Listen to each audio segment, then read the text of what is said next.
สวัสดีท่านผู้ฟังที่เคารพทุกท่านครับ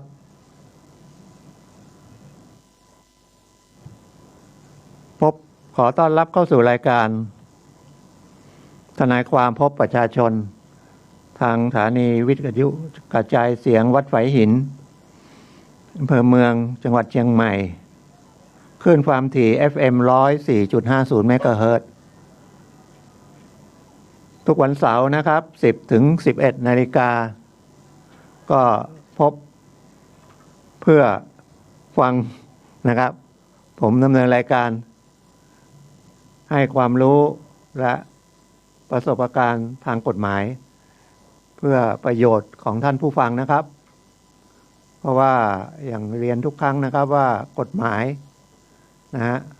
ต้องรู้ เพราะว่าทุกประเทศนะครับปกครองด้วยระบบกฎหมายก็คือระเบียบกติกาเพื่อความสุขของสังคมคน2 คนขึ้นไปก็ถือว่าเป็นสังคมนะครับอยู่คนเดียวคงไม่มีขโมยคงไม่มีใครมาทำร้ายร่างกายเราละนะครับแต่ถ้ามี2 คนขึ้นไปอาจจะถูกทำร้ายถูกลักทรัพย์ถูกข่มขืนนะครับหรือถูกด่านะถ้ามีรถยนต์คันเดียวขับไปบนท้องถนนนี่มันก็อุบัติเหตุก็เกิดคนเดียวนะแต่รถยนต์มีมากมายฉะนั้นคนที่จะขึ้นไปขับขี่รถยนต์เนี่ยเพื่อความปลอดภัยของสังคมก็มีพระราชบัญญัติจราจรนะครับตั้งแต่ปี 2522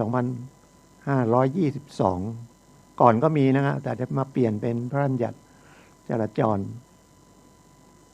ก็คนที่จะขับขี่รถยนต์ไม่ใช่ว่ามีเงินก็ไปซื้อรถยนต์มาหรือไปยืมรถยนต์เพื่อนมาอาจจะขับเป็นนะครับแต่ต้องมีใบอนุญาตก็เลยต้องไปเรียนเรื่องกฎหมายกฎจราจรนะครับกฎแห่งความปลอดภัยไฟเขียวไฟแดงไฟเหลืองเลี้ยวซ้ายเลี้ยวขวาให้สัญญาณยังไงระยะห่างอะไรเท่าไหร่เยอะแยะไปหมดให้ผมไปสอบก็คงสอบไม่ได้นะครับเพราะว่า100 ข้อต้องได้90 ข้อเหรอหลังจากสอบแล้วนอกจากสอบแล้วก็วัดสายตาวัดปฏิกิริยานะครับตอบสนองเหยียบเบรกสอบตาว่าบอดสีไหมความบอดสีนะครับเพราะว่าไอ้ที่จริงสีนั่นก็ที่เขามาให้ก็เป็นสีเหลืองสีแดงในแม่สีเนาะสีเขียวมันก็เป็นสีผสมระหว่างสีน้ำเงินกับสีเหลือง ใช่ไม่ใช่นะ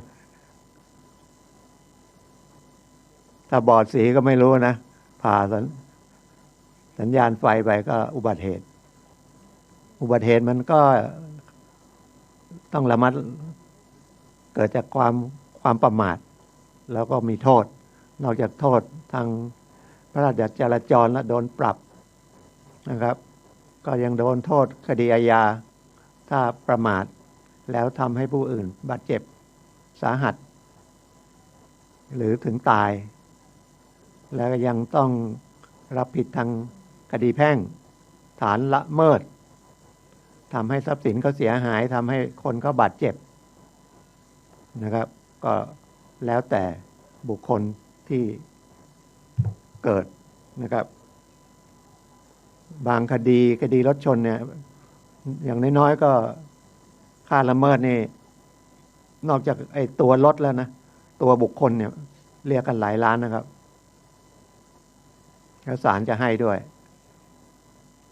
เรียกกันยังไงอ่ะถ้าเกิดคนนั้นเป็นลูกอายุสัก30กำลังทำงานได้เงินเดือนสัก20,000สมมุตินะครับ คุณไปขับรถชนเขาเสียชีวิตคดีอาญาก็โทษเป็น10 ปีนะครับประมาททำให้คนตายแล้วละเมิดทางแพ่งเขาก็จะเรียกร้องการขาดประโยชน์ขาดรายได้ก็คนที่จะเรียกได้ก็คือพ่อแม่หรือสามีหรือบุตรเขาก็คำนวณกันง่ายๆว่าอายุ30กว่าจะปลดเกษียณทำงานไม่ได้ก็อีก30 ปีนะครับ30 ปีมันก็360 เดือนเรียกเดือนละ10,000ก็3 ล้านกว่าละส่วนจะมีใช้ไม่มีใช้นั่นอีกเรื่องหนึ่งนะครับถ้ามีใช้เขาก็ตามยึดไม่มีเขาถ้ามีทรัพย์สินเขาก็ตามยึดเอาฉะนั้นต้องระมัดระวังหรือเพื่อความก็ซื้อประกันภัยนะครับประกันภัยก็มี2 อย่างไอ้ที่เราเรียกพรบอันนั้นมันเป็นคุ้มครองผู้ประสบภัยจากรถเกี่ยวกับการบาดเจ็บได้ถึง300,000นะถ้าเราไม่ได้เป็นฝ่ายผิดแล้วอันนี้ได้มาแล้วก็คนที่มันทำให้เราเสียหายก็ไม่ใช่ไปหักอันนั้นออกนะครับคุณก็ต้องชดใช้ตามคำขอทางแพ่งในคดีอาญาก็อย่างที่ผมบอกนะ30 ปีคุณนะครับปีหนึ่งทำเอาคิดว่า10,000ก็100,000 กว่าบาท30 ปีก็3-4 ล้านนะต้องใช้ถ้ามีประกันภัยชั้น 1อย่างนี้เขาก็ไม่รู้ถูกรู้ผิดแล้วครับเขาก็รับผิดชอบให้แต่ว่ามันก็มีทุนเราก็เสียเบี้ยตามทุนนะครับอันนั้นประกันตัวรถด้วยประกันตัวเรื่องบาดเจ็บเรื่องประกันตัวระหว่างเป็นคดีคือขอปล่อยตัวชั่วคราวระหว่างดำเนินคดีด้วยข้อหาชนคนตายก็นะครับประกันประมาณไม่100,000อันนี้รถเก๋งธรรมดานะถ้าเป็นรถโดยสารรถทัวร์รถบัสที่รับจ้างก็ต้องประกันสูงนะครับเพราะว่าจำนวนคนมันเยอะเสียค่าเบี้ยหรือถ้าเป็นรถ10 ล้อรถเทรลเลอร์อะไรพวกนี้ก็ประกันสูงเพราะว่าโอกาสถ้าเกิดอุบัติเหตุเนี่ยผู้อื่นเสียหายเยอะ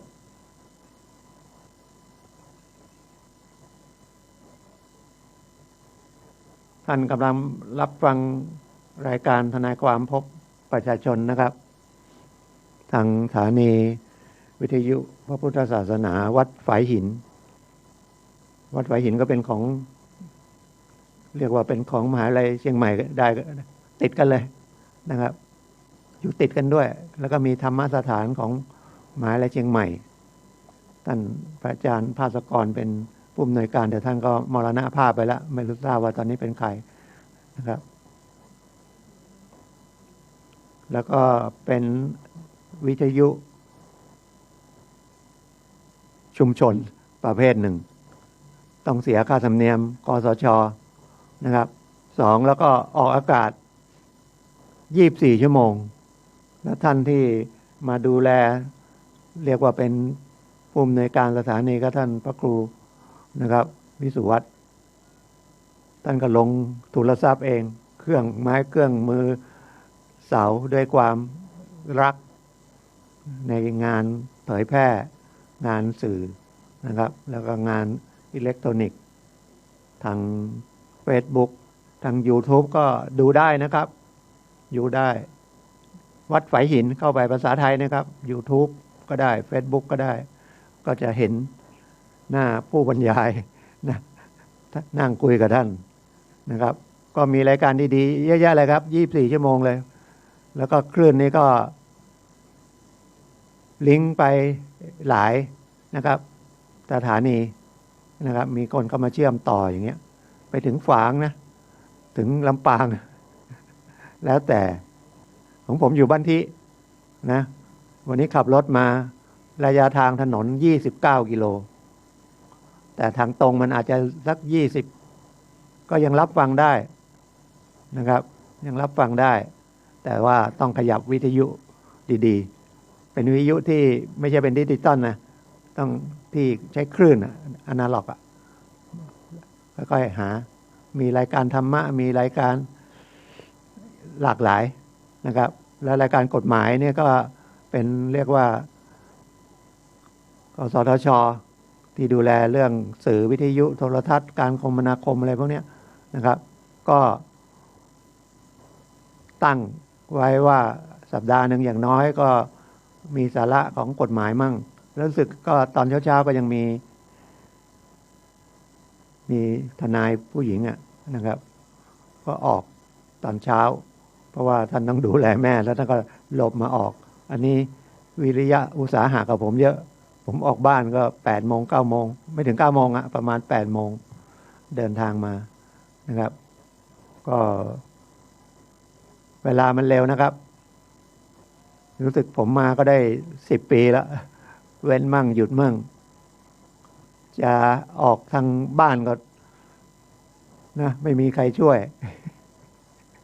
หลงหลานเขาก็ไม่ได้มีใครอยู่ด้วยลูกก็ไม่ได้อยู่ด้วยนะแล้วมันอยู่บ้านมันจะไปอัดเทปมันก็พูดไม่ออกมันต้องมานั่งหน้าไมค์เนี่ยแล้วก็มาคุยกับท่านแล้วเอาอะไรมาคุยก็เอาที่เรียนมามั่งนิติศาสตร์นะครับแล้วก็มีใบอนุญาตทนายก็ว่าความมั่งได้จากประสบการณ์จริงมั่งได้จากประสบการณ์อะไรอ้อม ดูในทีวีมั่งดูภาพยนตร์มั่งอ่านตำรับตำราอ่านดีกาแล้วก็เอามาย่อยเพื่อฟังง่ายๆนะครับเพราะว่าประสบการณ์มันก็เกิดที่ศาลนะเกิดที่โรงพักเกิดบนท้องถนนเกิดในทีวีนั่นนะเราก็ดูนะครับแล้วก็เอามาพยายามจะคุยเป็นภาษาชาวบ้านเนี่ยมันคุยง่ายๆไม่เป็นวิชาการนะครับแล้วจริงๆถ้าให้พูดวิชาการนะก็พูดไม่ได้อาศัยถือว่าท่านเปิดโอกาสรับฟังผมแล้วกันนะครับก็พยายามจะเอาเรื่องที่เป็นประโยชน์ในแง่ของกฎหมายแล้วก็อาจจะมีเรื่องธรรมะแทรกเข้าไปเพื่อเตือนสติกันนะครับเพราะว่าสติสำคัญนะครับที่มีเรื่องมีราวก็เพราะสติไม่ทำงานสติมันก็ต้องเป็นสัมมาสติด้วยนะไม่ใช่มิจฉาสติจริงๆมันเป็นสตินะครับสติแล้วมันก็เกิดปัญญาอย่างเรื่องหนึ่งก็โทรไปเล่าเป็นอุทาหรณ์แล้วกันมีเยอะนะครับไม่ใช่มีรายนี้รายเดียวเช่าซื้อรถยนต์เอารถยนต์เลยนะรถเครื่องก็มีไปดาวทีนี้มันแทบจะไม่ต้องดาวเลยนะครับ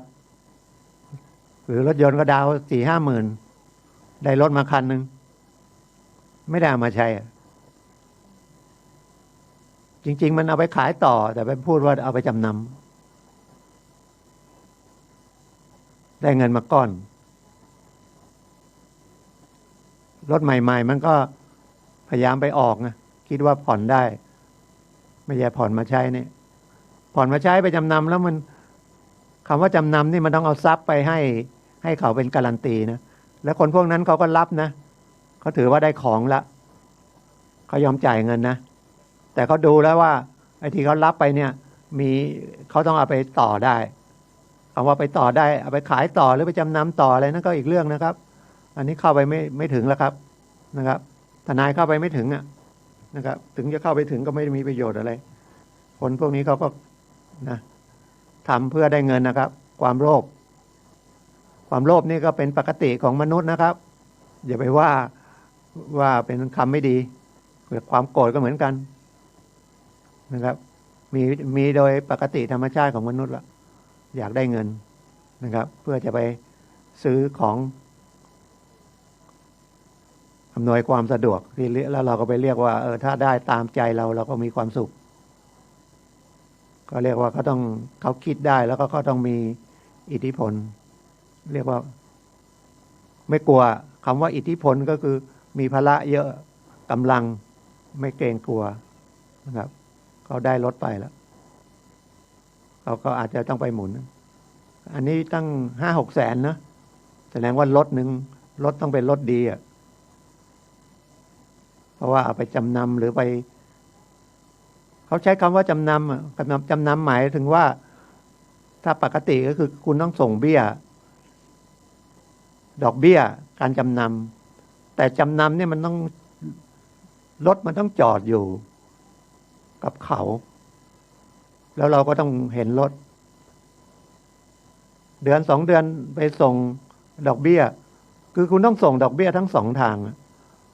ไอ้ทางหนึ่งก็เป็นหนี้ไฟแนนซ์ต้องส่งถ้าไม่ส่งเดี๋ยวไฟแนนซ์เขาก็มาติดตามตัวแล้วถ้าไม่มีรถคุณก็ข้อหา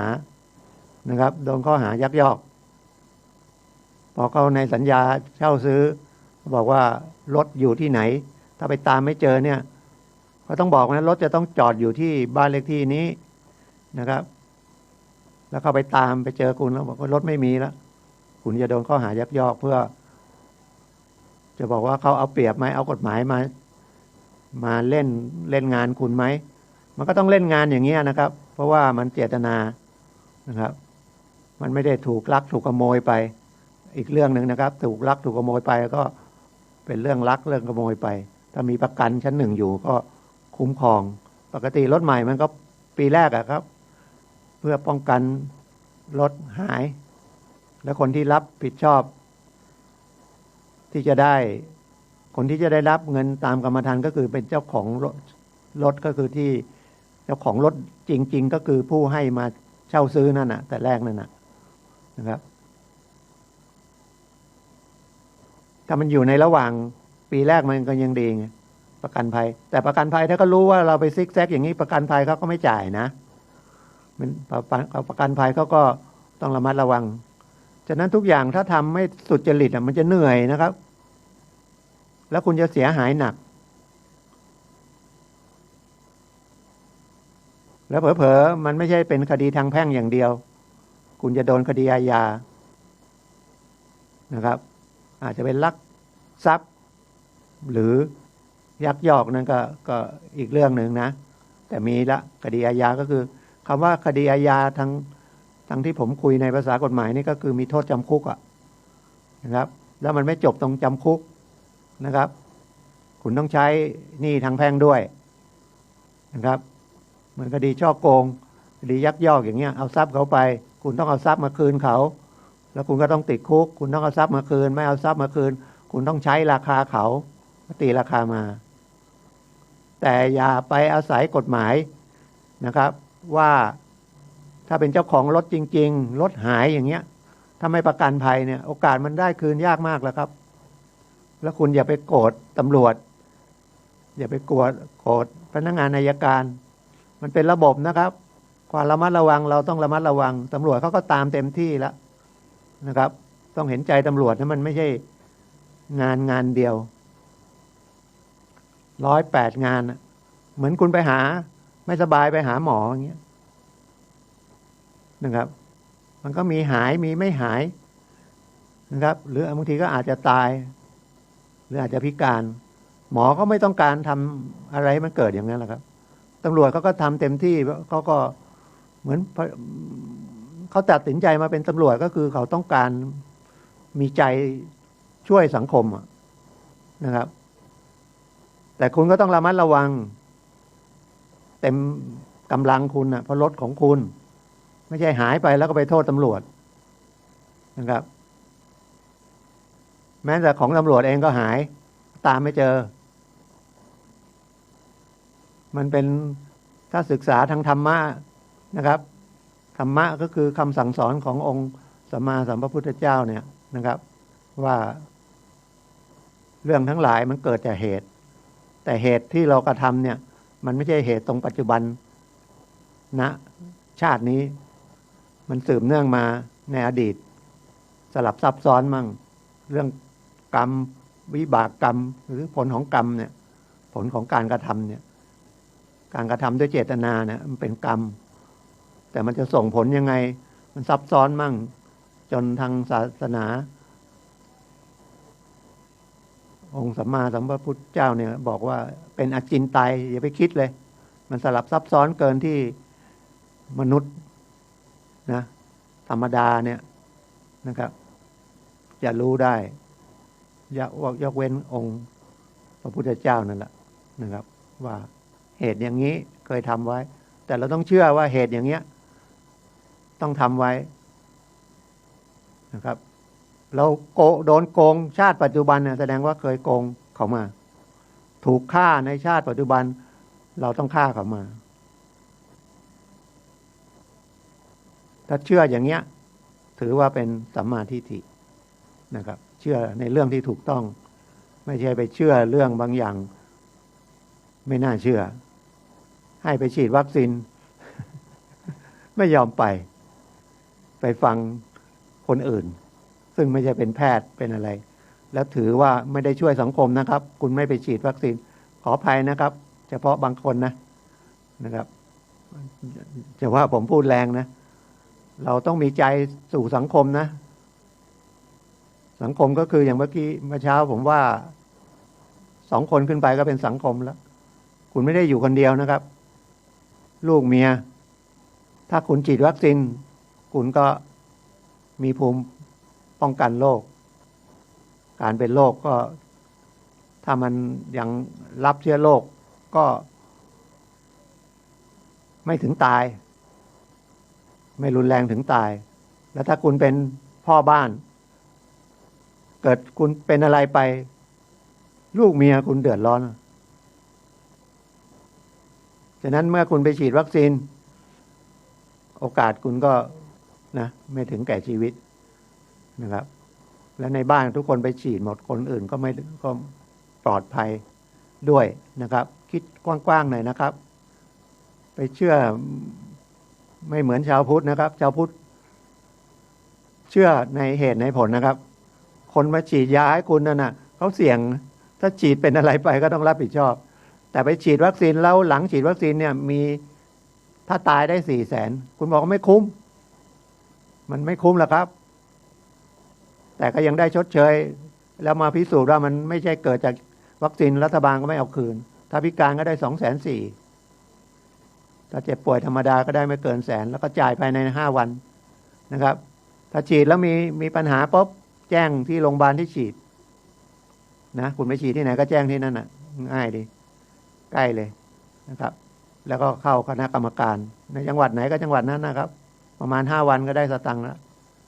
นะครับถ้าเราเชื่ออีกอย่างหนึ่งก็คือถ้าถึงเวลาตายเหมือนก็ขีดเส้นมาแล้วนะนั่งอยู่เฉยๆก็เป็นลมหัวใจวาย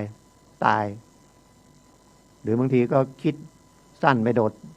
ตึกตายผมยังเสียดายนะอันนี้ข่าวเขาก็ปิดไปแล้วมันเหมือนก็ไม่อยากเอามานำพูดเดี๋ยวไปฆ่าตัวตายเสียดายนะครับเป็นแพทย์นะครับจบแพทย์อายุ24ไปบรรจุทำงานได้แค่7 วันนะเครียดโดดตึกชั้น8เดินขึ้นไปจากห้องพักขึ้นไปดาดฟ้าประมาณ8 ชั้นโดดลงมาอันนี้ก็คือเป็นอดีตชาติเคยฆ่าตัวตายมานะครับเพราะถ้าไม่นั้นมันก็จะคิดอย่างเงี้ยแล้วก็ถามว่าความเข้มแข็งในจิตใจมันไม่ใช่ว่าเรียนหนังสือเก่งอย่างเดียวอย่างเงี้ยแสดงว่าไม่ได้เรียนอย่างเดียวเลยนะครับจบมัธยมประมาณ15-16เรียนหมออีก6-7 ปีแล้วบรรจุนะครับเสียดายฉะนั้นอยู่ด้วยกันต้องสังเกตนะโรคซึมเศร้าแล้วก็ไปฆ่าตัวตายนะครับต้องสังเกตเพราะตอนนี้มันก็โควิดเนี่ยเครียดมากคุยปนกันอีกแล้วเรื่องรถจบไปยังมาคุยเรื่องโควิดไปแล้วนะก็เมื่อกี้ผมก็เล่าเรื่องว่าไปเช่าซื้อรถยนต์มาจากไฟแนนซ์ผ่อนส่งอย่าเอาไปจำนำอย่าเอาไปขายอย่าไปอะไรเลยนะอันนี้มันคุณรับโทษเยอะทั้งแพ่งและทั้งอาญาเพราะว่าถือว่าเจตนาทุจริตแล้วนะครับทำให้เขาเดือดร้อนสังคมเดือดร้อนมันไม่ใช่ ไม่ใช่ว่าเช่าซื้อแล้วประสบภัยโควิดส่งไม่ได้ ถ้าส่งไม่ได้จริงๆก็ลดไปคืนนะครับเขาจะไปขายทอดตลาดขาดเงินเท่าไหร่เขามาฟ้องคุณเรียกส่วนขาดคุณก็นั่งผ่อนไปนะครับ แล้วก็ซื้อรถนี่ผมไม่สนับสนุนนะครับ เพราะว่ามันไม่เหมือนซื้อบ้านซื้อที่ดินนะครับ ซื้อบ้านซื้อที่ดินถือว่าเป็นการลงทุน เพราะบ้านที่ดินก็ดีนะครับ มันเป็นของที่ราคาขึ้น แต่รถยนต์เนี่ยนะราคาลงยกเว้นคุณเอามาประกอบอาชีพนะครับเป็นรถปิกอัพคุณมาทำมาหากินนะครับ หรือเป็นรถเก๋งแต่ว่าจะมาวิ่งแบบแท็กซี่ก็ไม่ได้นะครับกฎหมายออกมาเขาก็ประท้วงไม่ถูกต้องนะครับทำให้อาชีพคนที่เขาแท็กซี่นี่เสียภาษีรถยนต์สูงนะครับแล้วก็ต้องเสียเรื่องรายได้อะไรโอ้เยอะแยะไปหมดละนะครับแล้วคุณให้บอกรัฐบาลบอกว่าให้รถเก๋งไปขึ้นทะเบียนเป็นรถอะไรที่เรียกทางออนไลน์ได้อย่างเงี้ยเอาเปรียบแท็กซี่นะครับเอาเปรียบรถสาธารณะมันขัดกฎหมายนะขัดเจตนากฎหมายนะพอรถสาธารณะมันต้องเป็นพิเศษนะครับต้องปลอดภัยนะครับแล้วก็เรียกค่าโดยสารได้ตามกำหนดถ้าจะเปิดเสรีก็เปิดเลยมันจะยุ่งไหมล่ะคำว่าเสรีเนี่ยไม่มีกติกาเลยจะยุ่งไหมมันต้องมีกติกานะครับอยู่กันหลายๆคนแล้วอย่างที่ผมบอกคนธรรมชาติมีความโลภนะครับมีความโกรธอยู่แล้วโลภแล้วไม่ได้ตามใจก็ต้องโกรธนะครับถึงฆ่าถึงแกล้งกันก็มีนะครับอีกอันหนึ่งอันนี้ไปเมื่อวันที่4นะครับมีคดีฆ่าก็เรื่องในครอบครัวสามีภรรยาไม่รู้คับแค้นกันยังไงภรรยาก็เลยเอาปืนยิงสามีทีนี้ถ้าเอาปืนยิงคุณโดนฆ่าโดยไตร่ตรองไว้ก่อนคือเจตนาฆ่าละนะฆ่าโดยไตร่ตรองไว้ก่อนโทษประหารชีวิตจะอ้างป้องกันตัวอะไรอ้างได้ก็ต้องดูเหตุการณ์อ้างบันดาลโทสะถ้าป้องกันตัวหรือบันดาลโทสะศาลลงโทษน้อยเท่าไหร่ก็ได้ก็แล้วแต่นะครับแล้วแต่อันนั้นข้อกฎหมายเขียนเผื่อไว้สำหรับที่ไม่ใช่ฆ่าเขาก็ต้องประหารชีวิตอย่างเดียวเหตุที่ฆ่านะครับเหตุที่ฆ่าเนี่ยมันต้องมีเรื่องจำเป็นแล้วนะครับหรือโดนรังแกอย่างร้ายแรงเนี่ยแล้วเราป้องกันตัวนะครับแต่ถ้าอาวุธปืนเนี่ยมันอ้างยากนะครับอ้างยากเพราะว่าหนึ่งอาวุธปืนมันเป็นสิ่งที่ฆ่าคนได้ถ้ามีดมันยังมีดเล็กมีดใหญ่ก็ยังนะเป็นปืนเป็นระเบิดอย่างเงี้ยนะครับมันเจตนาฆ่าหรือฆ่าโดยไตร่ตรองแล้วคำว่าไตร่ตรองนี่คิดไว้แล้วนะครับมันไม่ได้ฉุกละหุกนะครับแล้วเราต้องพกปืนไปแม้แต่พกไปในรถเนี่ยนะครับถ้าคุณเอาไว้ที่ว่ามันใส่กระสุนไว้ขึ้นลำไว้แล้วเอื้อมถึงเนี่ยคุณโดนละพกพาอาวุธปืนโดยผิดกฎหมายแล้วนะถึงยังมีใบอนุญาตก็อาจจะโดนริบปืนโดนปรับแล้วก็ริบปืนด้วยนะครับปืนก็แพงนะครับในคดีนี้ก็เพราะว่าซื้อมา3 ปีที่แล้วก็บอกละ90,000แต่เขาก็ทำมาค้าขายมีฐานะนะมีเงินแล้วยิงส่วนบนของร่างกายเนี่ยตั้งใจฆ่าเป็นเอาเหนือเอวขึ้นมาเนี่ยนะครับจนถึงศีรษะเนี่ยเป็นจุดอันตรายทั้งนั้นถ้าคุณยิงไปนัด2 นัด 3 นัดแล้วแต่แต่ถ้ามันเป็นเรื่องว่าลั่นประมาทอะไรต้องไปดูเหตุการณ์นะครับลั่นมันก็ลั่นนัดเดียวอันนี้เขาก็รับเลยยิงเลยแล้วเล็งไว้ที่หน้าอก แล้วยิง3 นัดก็โดนนะครับโทษประหารชีวิตแต่ยังดีนะครับศาลยังให้ประกันตัวระหว่างพิจารณาคดีแล้วเดี๋ยวนี้ก็เป็นช่วงโควิดศาลก็ดูหลักประกันแล้วก็ดูที่อยู่ไม่เคยมีคดีมาก่อนแล้วก็เป็นเรื่องครอบครัวศาลก็ให้ประกันวางเงินสดประกันด้วยเงินสดเงินฝากธนาคารเนี่ย500,000นะครับบางคดีเหมือนกันอย่างเงี้ยแต่บางทีท่านก็ไม่ให้นะครับแล้วแต่นะครับแล้วก็มอบตัวคือสำนึกผิดไม่ได้หนีไปไหนนะครับเนี่ยมันก็ดังอย่างที่ผมเล่าแต่แรกอะมันต้องมีเหตุในอดีตมาละฆ่ากันมาฆ่ากันมาเราไม่มีสิทธิ์นะครับแม้แต่ฆ่าตัวเองก็บาปทางศาสนาพุทธนะครับบาปกรรมมากด้วยนะครับฆ่าตัวเองนะแล้วไปฆ่าคนอื่นเผื่อฆ่าคนอื่นยังบาปน้อยกว่าฆ่าตัวเองนะอันนี้เปรียบเทียบทางที่ฟังมานะฟังเข้าใจจากพระธรรมอ่านมาอย่างนี้ผมคุยกับท่านก็ไต่ตองด้วยนะครับเชื่อผมอย่างเดียวแต่ถ้าคุยเรื่องกฎหมายก็ยังเบอร์โทรศัพท์เดิมนะครับ0896355649นะครับ0896355649ก็ยินดีให้ปรึกษาด้านกฎหมายปรึกษานะครับก็เท่าที่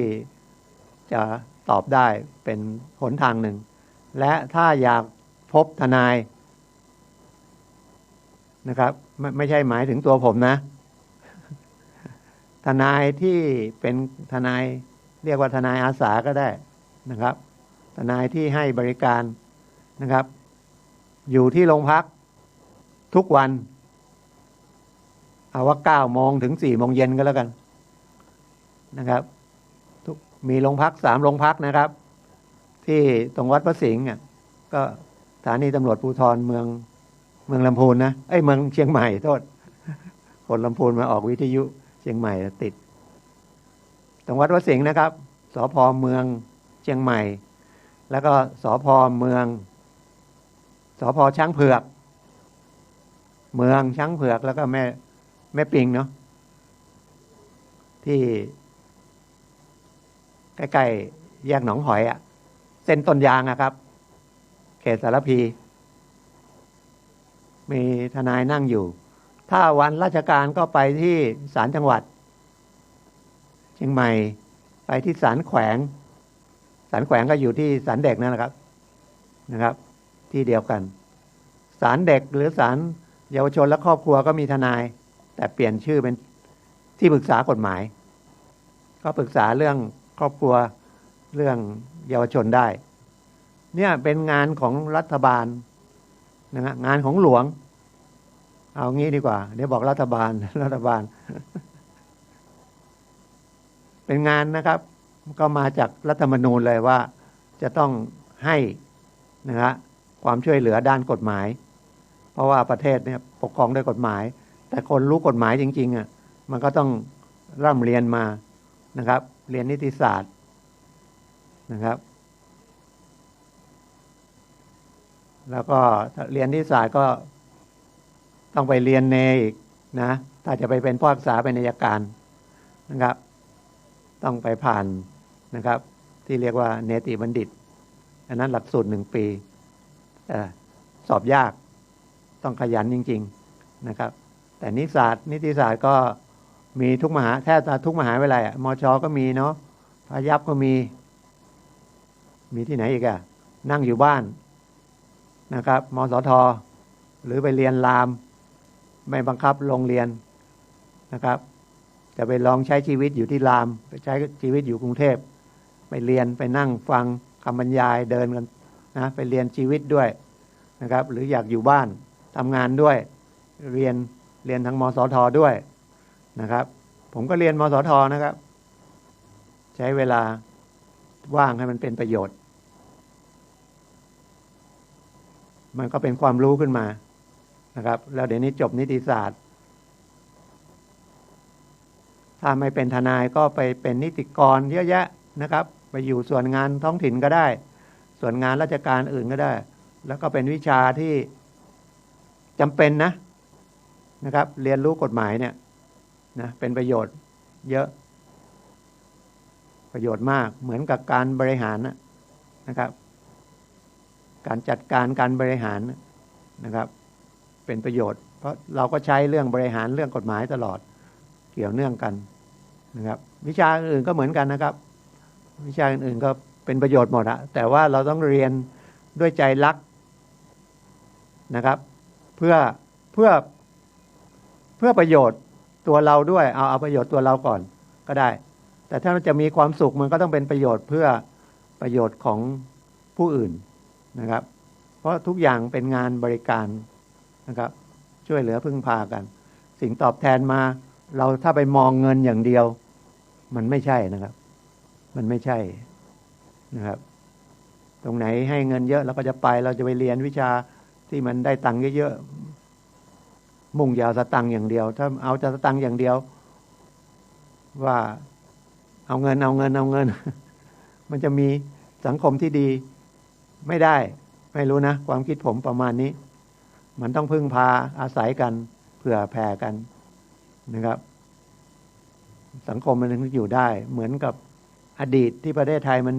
ประเทศไทยตอนนี้ก็ยังมีความสุขนะครับแต่ทีนี้มันโลกทางวัตถุมันเยอะเกินไปมันก็เลยไปมุ่งเงินมันก็เลยมีการค้ายาบ้ามีการฉ้อโกงสูงมากแล้วตอนนี้ไม่รู้นะเข้าไปในมือถือตอนเนี้ยพูดในฐานะสื่อมวลชนนะไม่ได้ยี่ห้ออะไรอะไรสมาร์ทวอทช์ที่มันจับความเต้นหัวใจได้ความดันโลหิตได้การนอนหลับได้การก้าวเดินได้การใช้แคลอรี่การออกกำลังกายอะไรได้ออกมาไม่รู้กี่ยี่ห้อมีตั้ง200-300เป็น2-3 พันก็มีผมเห็นยี่ห้อดังๆอันนึงนะ3,000 กว่านะครับซึ่งถูกนะถ้าตามยี่ห้อแท้ไม่อยากจะบอกว่าเป็นยี่ห้ออะไรดังๆนะมือถือเขาก็3-4 หมื่นอย่างน้อยจนถึงแสนนะครับ ของทางนี่มันทำมาจากไหนนะผมไม่รู้นะไม่ได้ศึกษามันนะทางอเมริกาหรือทางอังกฤษยี่ห้อนี้นะครับถือแล้วเท่นะแต่เขาก็คุณภาพน่าจะสูงตามราคาเงินนะแต่ผมกลัวโดนหลอกมากเลยผมก็เล็งแล้วเล็งอีก2 วันก่อนผมก็ไปซื้อนะเขาบอก600 600ก็น่าจะลองดูเนาะไปมาซื้อจริง290กลับมาใช้ไม่ได้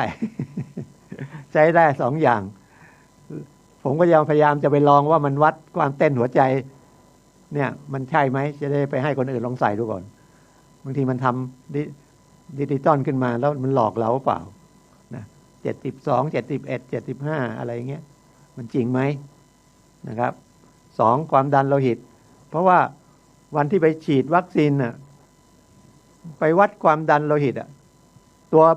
ตัวบนขึ้นไป190ตัวล่าง99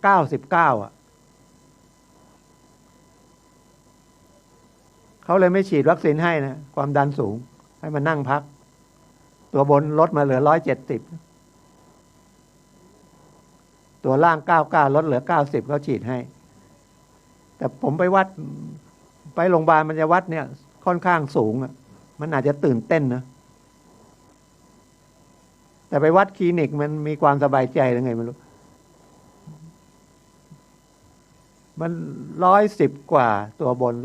118ตัวล่าง60อย่างเงี้ย70อย่างเงี้ยแต่มาตรฐานเขาบอกมาตรฐานฝรั่งนะ ไม่รู้มาตรฐานคนไทยมันไม่มีเขาก็เอาการแพทย์จากฝรั่งมานะครับเขาบอกความดันโลหิตตัวบน120ตัวล่าง80 แต่ถ้าสูงอายุก็บวกไปหน่อย อาจจะ140 90ตัวบนก็แรงบีบตัวล่างเป็นตัวคลายก็รู้ได้แค่เนี้ยเดี๋ยว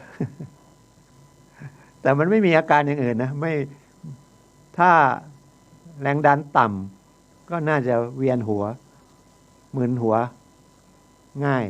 ถ้าแรงดันสูงมันอาจจะเหมือนกับปวดหัวเพราะมันเต้นแรงเผลอๆโลหิตแตกเส้นสมองแตก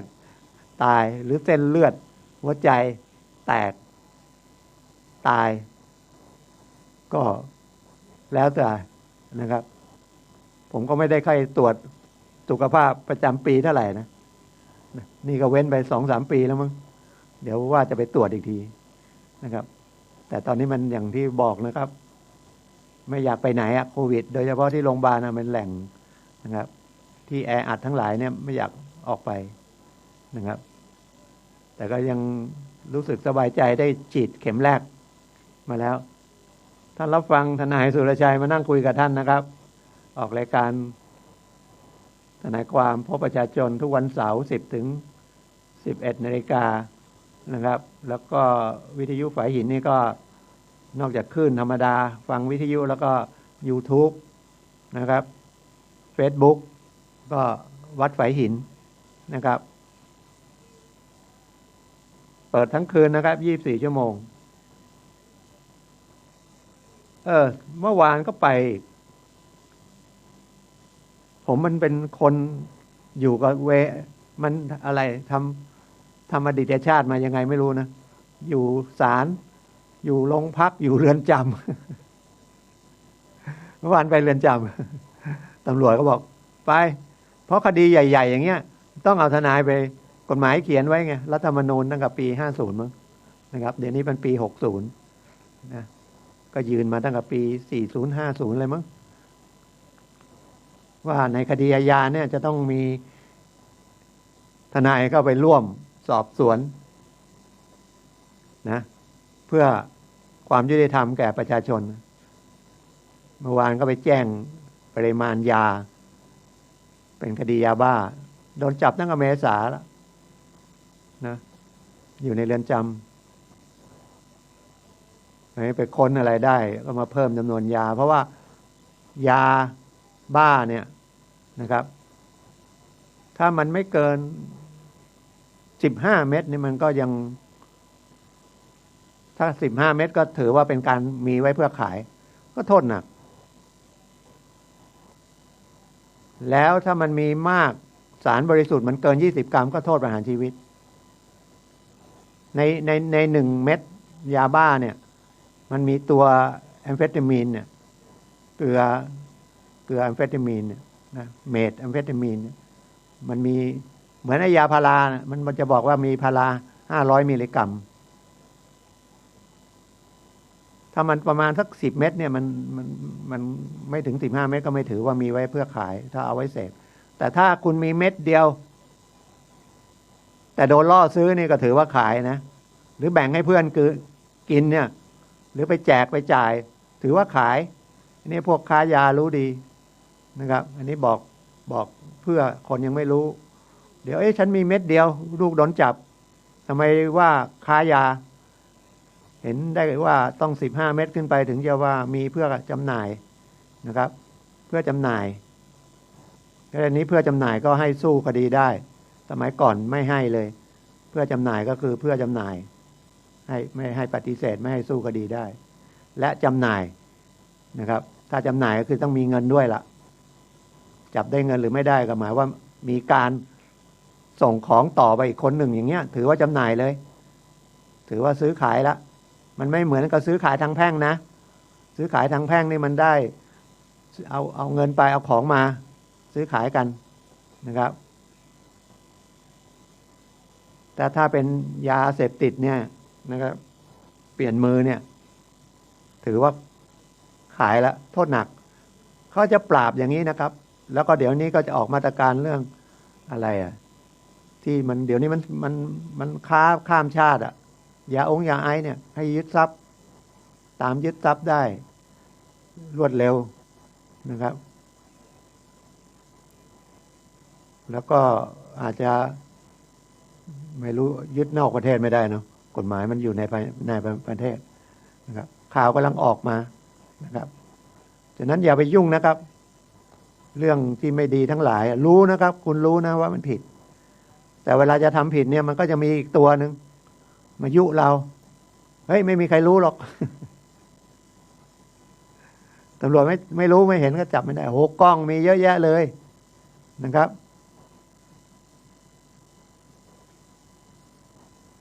แล้วสายตำรวจก็มีเยอะแยะมันปราบไม่หมดขนาดปราบมันยังเยอะเลยก็ไม่กลัวยึดทรัพย์นะครับก็ยึดหมดนะครับก็มีคดีหนึ่งอย่างเงี้ยนะครับอีกคดีนะครับก็รับสาภาพแต่แม่โทรมาถามว่าจะตัดสินเมื่อไหร่จะได้ของคืนไหมคำว่าของคืนน่ะพวกโทรศัพท์พวกรถยนต์น่ะนะก็ต้องไปดูคำพิพากษาศาลก่อนแล้วก็ส่วนใหญ่ตำรวจจับมาก็ยึดหมดแล้วก็ส่งอัยการก็ให้ยึดให้ริบหมดแต่บางทีศาลก็ดูนะศาลก็ให้ความยุติธรรมนะถ้ามันไม่เกี่ยวจริงๆท่านก็ไม่ยึดท่านก็สั่งปล่อยแต่ทางอัยการก็ต้องอุทธรณ์ก็ต้องเสียเวลานะครับถ้าเป็นรถยนต์เนี่ยวันนั้นผมก็ไปในคดีอัยการสั่งยึดแต่ศาลไม่ยึดเพราะว่าท่านว่าเป็นรถใช้งานปกติไม่ได้ดัดแปลงมาค้ายาโทรศัพท์3 เครื่องยึดเครื่องเดียวอีก2 เครื่องไม่ยึดเพราะว่าไม่มีการคุยกันมีการแชทกันที่บันทึกได้เกี่ยวกับยานะครับแต่กว่าจะได้คืนเนี่ยรถมันก็พังแล้วปีหนึ่งไปจอดไว้นะครับมันจะไปดีว่าได้เงินเยอะได้เงินเยอะแล้วคุณไม่นึกถึงคนที่เขาสังคมที่เขาเสพยาเนี่ยมันร้ายแรงต่อสังคมเยอะมากเลยนะครับครอบครัวเขาก็แตกแยกสังคมคนอื่นก็เดือดร้อนเพราะว่าคุณไม่มีเงินกินยาคุณก็ต้องไปลักทรัพย์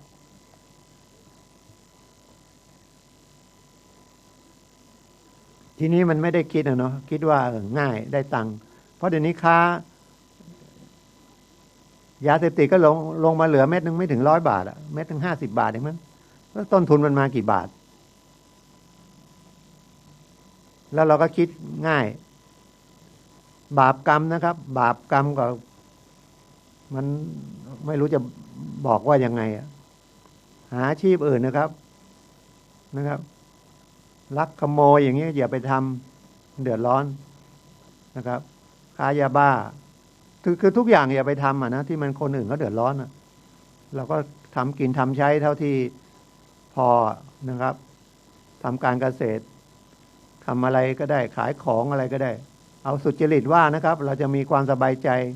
นะครับมันก็เป็นความสุขแล้วเงินมันได้มากได้น้อยก็ว่ากันเพราะว่ามากน้อยเท่าไหร่เราไม่ได้อะไรไปเลยนะครับวัตถุนะไม่ได้แต่สิ่งในใจจะเป็นบาปหรือเป็นบุญเขาถึงมีพิธีกรรมเวลาเป็นการสอนนะครับรดน้ำศพอย่างเงี้ยแบมือออกไปเนี่ยเราก็ไปลดที่จริงเขาสอนคนเป็นนะครับว่าเนี่ยตายไปแล้วเนี่ยน้ำก็ยังเอาไปไม่ได้เพราะมือมันกำไม่ได้แล้วมันจะเอาอะไรใช่ไหมแต่เราก็ไม่รู้ทุกอย่างที่ทำงานศพนั่นเขาสอนคนเป็นนะครับคนตายไม่มีจิตแล้วจิตออกจากร่างนับแต่ตายแล้วจิตก็คือตัวรู้นะครับเราเห็นได้เพราะมีจิตเราได้ยินได้เพราะมีจิตเรารู้สึกเจ็บป่วยเมื่อยเนื้อเมื่อยตัวเจ็บปวดมีความสุขกับความทุกข์เพราะจิตและจิตอาศัยอยู่ในกายมนุษย์แล้วก็มีกรรมที่สัมพันธ์กันถึงจะมาเกิดในรูปร่างอย่างนี้นะครับ แล้วเราก็ต้องพัฒนาจิตใจ เพราะจิตใจมันไม่จบนะครับ มันจะไปเรื่อยจนกว่าโน่นนะครับ เข้าใจจริงๆว่าอ๋อทุกอย่างไม่มีอะไรนะครับคำว่าไม่มีอะไรก็คือไม่มีอะไรที่จะยึดถือเป็นตัวเป็นตนเป็นจริงเป็นอะไรไม่ได้เลยนะครับเราเป็นอุปทานทั้งนั้นนะครับรถยนต์ก็พอเราซื้อก็ว่าเป็นของเราหายไปเราก็เดือดร้อนนะครับขับรถไปอุบัติเหตุเราก็เดือดร้อน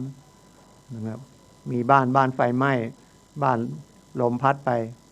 แม้แต่ตัวเราแขนขาขาดไปนะครับนิ้วขาดไปพิกลพิการแต่ผมก็เห็นคนที่เขาสู้ชีวิตคนตาบอดสู้คนเป็นใบ้ก็สู้อยู่ที่กำลังใจที่จิตใจนะครับของเรามีร่างกายสมบูรณ์ก็ทำทุกอย่างที่มันได้นะครับตามทำความถนัดของเรามันต้องดิ้นรนได้นะครับมนุษย์นะครับแต่มันจะได้เกินเพื่อเอาไปใช้จ่ายให้มันเกินจากความกินอยู่นะครับหลับนอนตามปกติเนี่ยมันก็จะทุกข์แล้วนะครับกินอาหารต้องกินอาหารกาแฟ25 บาทอย่างนี้ผมยังว่าแพงเลยเดี๋ยวนี้ผมเลยหยุดกาแฟไปเลยอุตส่าห์ไปซื้อกาแฟผงมาเลยจะซื้อถูกนะเลยซื้อ2 ถุงความโลภถุงหนึ่งอะไรไปให้ไปจากวัดไปแล้วเล็กถุงก็ใส่ขวดไว้เดี๋ยวก็เสียละนะครับแก้วนึงเป็นร้อยโอ้โหกินไม่ได้นะครับ40-50 บาทก็ยังเสียดายกินข้าวจาน30-40 บาทนี่ก็เสียดายแล้วนะครับพยายามทำเองกินเองกินอาหารที่บ้านมันจะถูกกว่านะครับถ้าไม่ได้จำเป็นก็ไม่อยากออกมานะครับน้ำมันก็ขึ้นไปเกือบ30 บาทแล้วนะครับก่อนก็เดี๋ยวนี้กิโลวิ่งไปวิ่งมากิโลละประมาณ2 บาทก่อนกิโลนึงระยะกิโลเมตรหนึ่งก็วิ่งนะครับ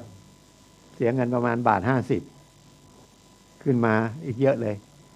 นะครับครั้งหลังนี่เติมน้ำมันไป1,040 บาทปกติ800-900ก็วิ่งได้สักอาทิตย์หนึ่งเนี่ยเป็นเงินเป็นทองหมดนะครับเนี่ยวิ่งจากบ้านมาสถานีวิทยุไปกลับ30 กิโลก็ร้อยละนะครับ2 บาทก็120ละ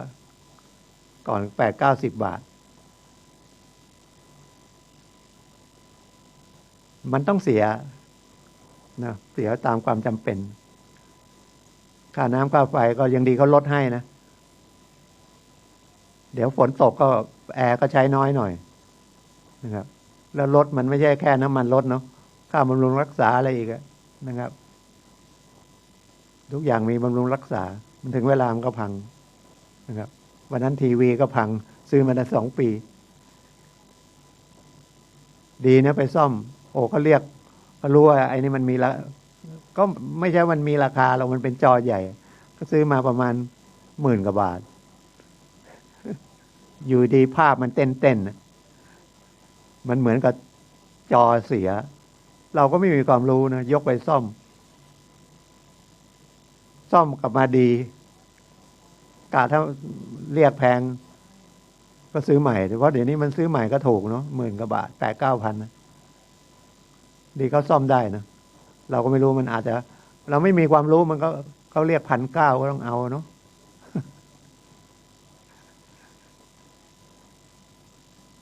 ความรู้นะมันก็มาแลกเป็นเงินได้นะครับแล้ววันนั้นประตูก็กุญแจประตูบานอลูมิเนียมเสียก็พยายามถอดพยายามอะไรไปซื้อมาเปลี่ยนเองซื้อมาค่ากุญแจ450ถ้าบอกเอาลองไปทำดูก่อนถ้าไม่ได้เขาจะมาช่วยใส่ให้ก็คิด350ผมก็นั่งปั้มอยู่ชั่วโมงนึงได้นะแกะเข้าแกะออกแกะออกแกะเข้าของที่มันมาใหม่เอาของเก่าเติมเข้าไปมั่งนะครับมันก็ประหยัดเงินไปนะครับ นั่งทำอันไหนพอทำได้ก็ทำประหยัดไปโหเขาบอกถ้ามาทำไม่ได้เดี๋ยวโทรศัพท์ไปเดี๋ยวก็จะมาติดให้เอา350เสียไป450นั่งทำอยู่ชั่วโมง2 ชั่วโมงก็ไม่เป็นไรเรียนรู้นะครับ ประตูบานเลื่อนก็ทุกครั้งท่านอาจารย์สุนัยจะมาต่อจากรายการผมแต่วันนี้ผมยังไม่เห็นท่านเข้ามาผมเลยนั่งคุยนะเหลืออีก5 นาทีนะครับเอาฝากเรื่องของสถาบันพลังจิตานุภาพนะครับยังมีอยู่ เข้ามาพอดีเลย แต่เปิดเรียนออนไลน์นะครับเป็นวิทันตศานะครับเข้าไปใน Facebook ก็ได้นะครับแล้วก็เข้าไปวิทันตศาแล้วก็สมัครเรียนนะครับเอาใกล้ๆบ้านอย่างที่เชียงใหม่ก็มชนี่มีเปิดเป็นวิชาเลยก็มีนะครับเป็นสมาธิกับนักธุรกิจอะไรเนี่ยคณะบริหารของท่านดร.อดิศักดิ์นะแล้วก็วิทันตศาผมยังไม่ได้ข่าวแต่ที่ลำพูนมีนะครับวัดพระยืนนะครับเปิด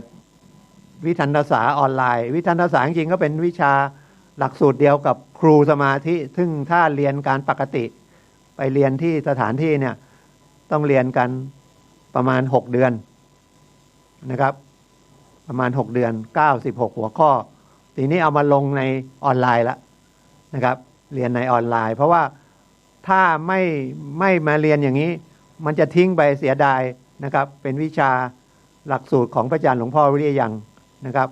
ท่านก็เป็นศิษย์ของหลวงปู่มั่นแล้วท่านก็เอามาสรุปเป็นวิชานะครับเป็นหลักสูตรครูสมาธินะครับเดิมก็ที่เชียงใหม่ก็เปิดที่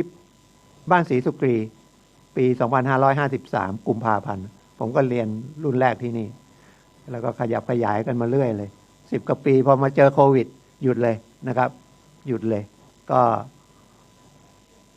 ฝากไว้ด้วยนะครับก็วันนี้ก็ขอบคุณทุกท่านที่รับฟังนะครับต่อไปก็เป็นรายการของท่าน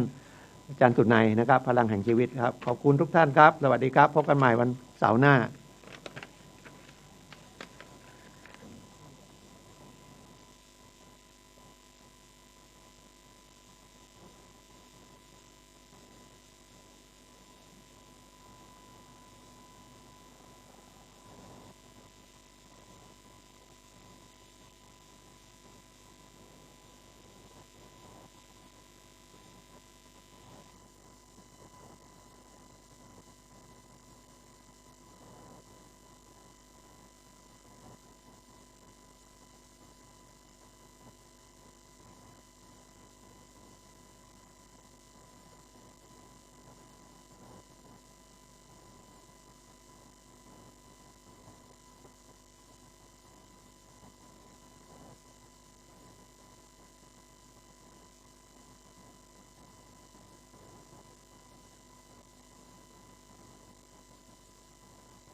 ลุกขึ้นมาฉายแสงเถิดชีวิตเป็นเช่นเจ้าสร้าง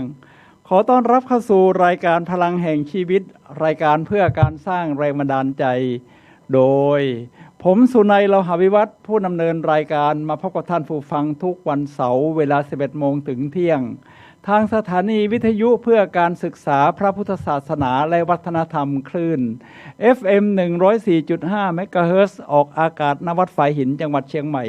สำหรับท่านผู้ชมที่ชมผ่านทางโซเชียลมีเดียนะครับทั้ง YouTube และ Facebook พิมพ์คำว่าวัดฝายหินภาษาไทยเนี่ยนะครับก็จะเห็นทั้งภาพทั้งเสียงแหละครับรายการของเราเป็นรายการสดในช่วง15นาทีสุดท้ายก่อนหมดรายการท่านผู้ฟังสามารถที่จะโทรศัพท์เข้ามาซักถามได้ที่หมายเลข 0857088122 ครับสำหรับวันนี้รายการพลังแห่งชีวิตนำเสนอท่านผู้ฟังในเรื่อง10วิธีเพิ่มพลังชีวิตครับ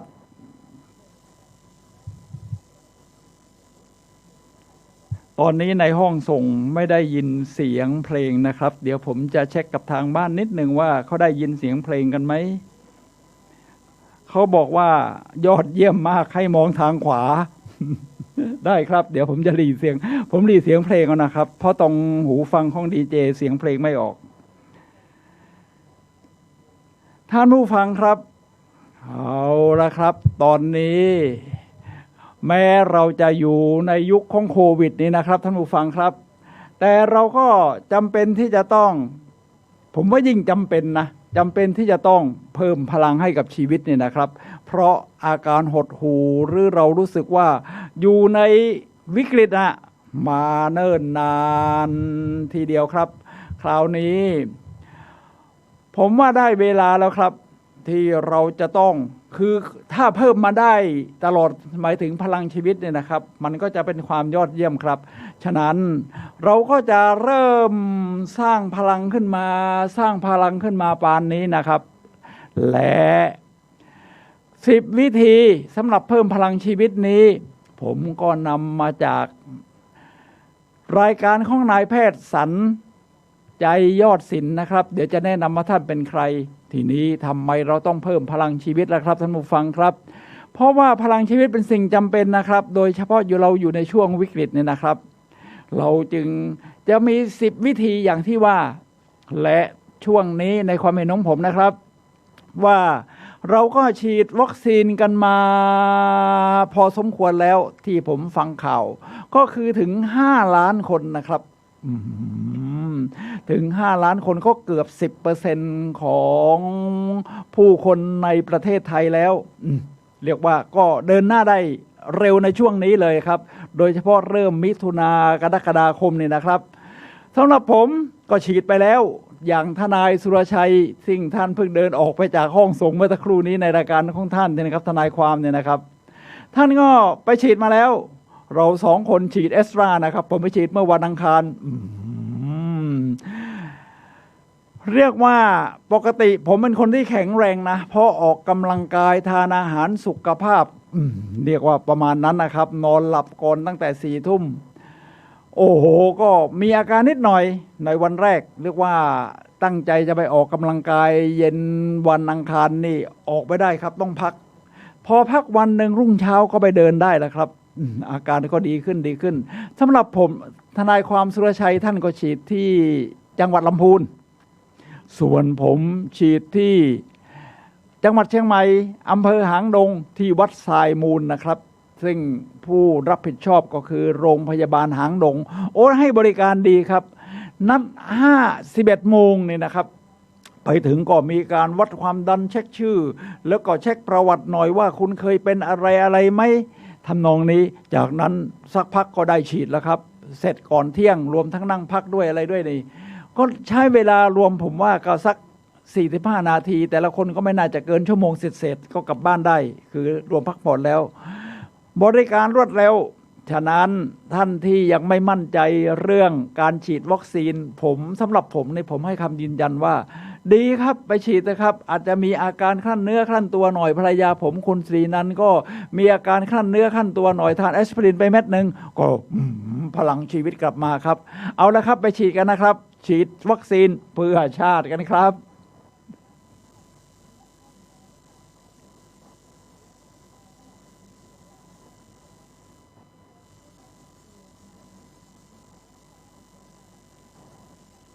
ตอนนี้คิดว่าเสียงเพลงไม่ออกนะครับเพราะว่าใ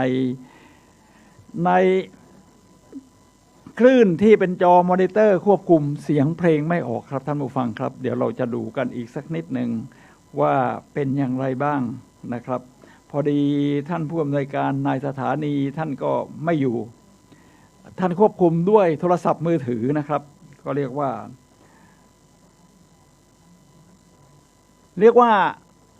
เทคโนโลยีสมัยใหม่นะครับตอนนี้เป็นเทคโนโลยีสมัยใหม่เดี๋ยวผมเช็คนิดหนึ่งครับเมื่อสักครู่นี้รายการสดก็ดูดีอยู่ตอนนี้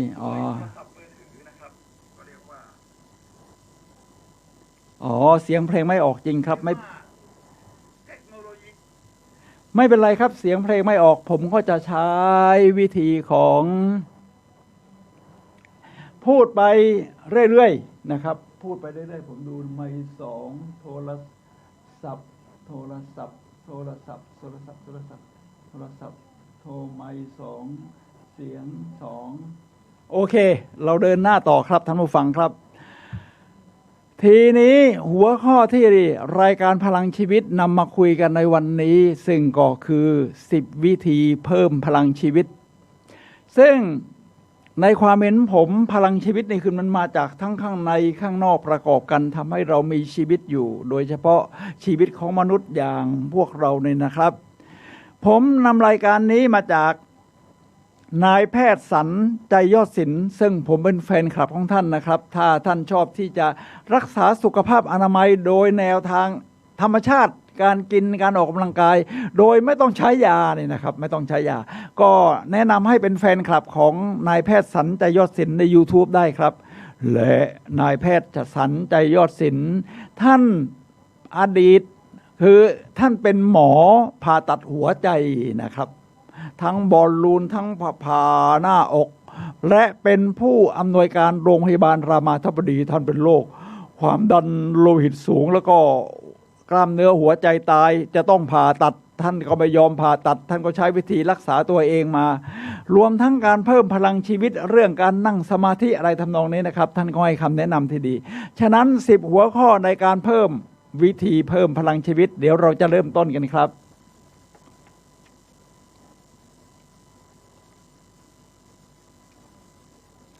ท่านผู้ฟังครับเอาละครับใน10หัวข้อนั้นก็จะมีดังนี้ครับ 1. ทำอะไรใหม่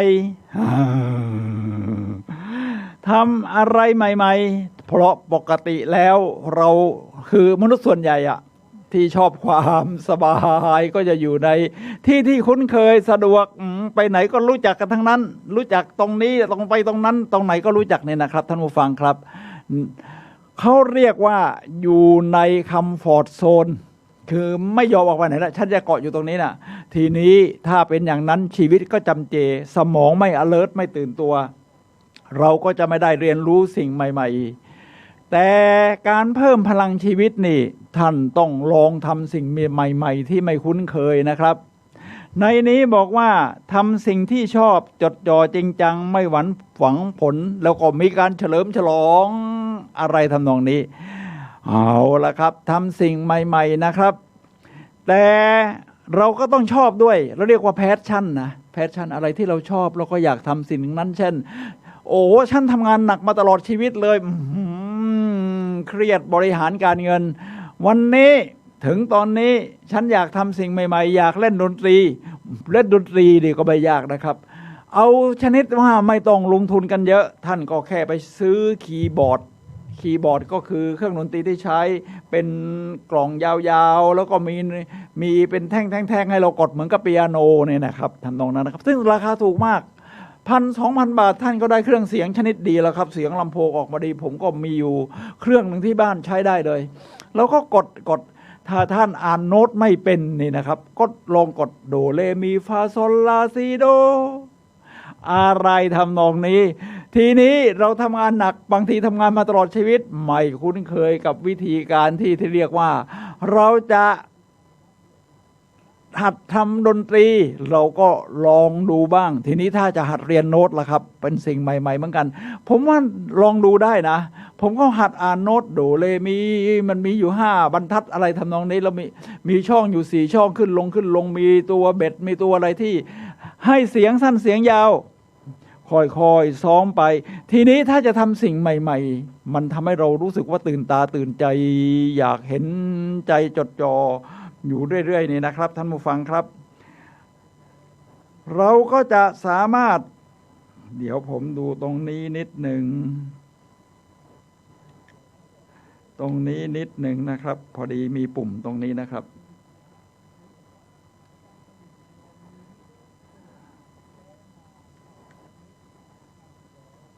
ครับเทคโนโลยีในห้องส่งนี่เยอะนะครับสูง ก็จะมีอุปกรณ์ต่างๆนี่เยอะมากตรงนี้หูฟังก็จะมีเอาละครับเรียกว่าใช้ได้อยู่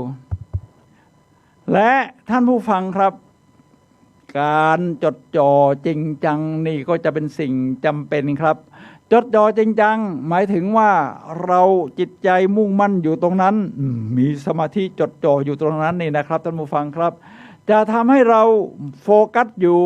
แล้วก็เรียกว่าเกิดการเวลาทำอะไรใหม่ๆแล้วเราได้เรียนรู้เลยมันจะเกิดไหลรื่น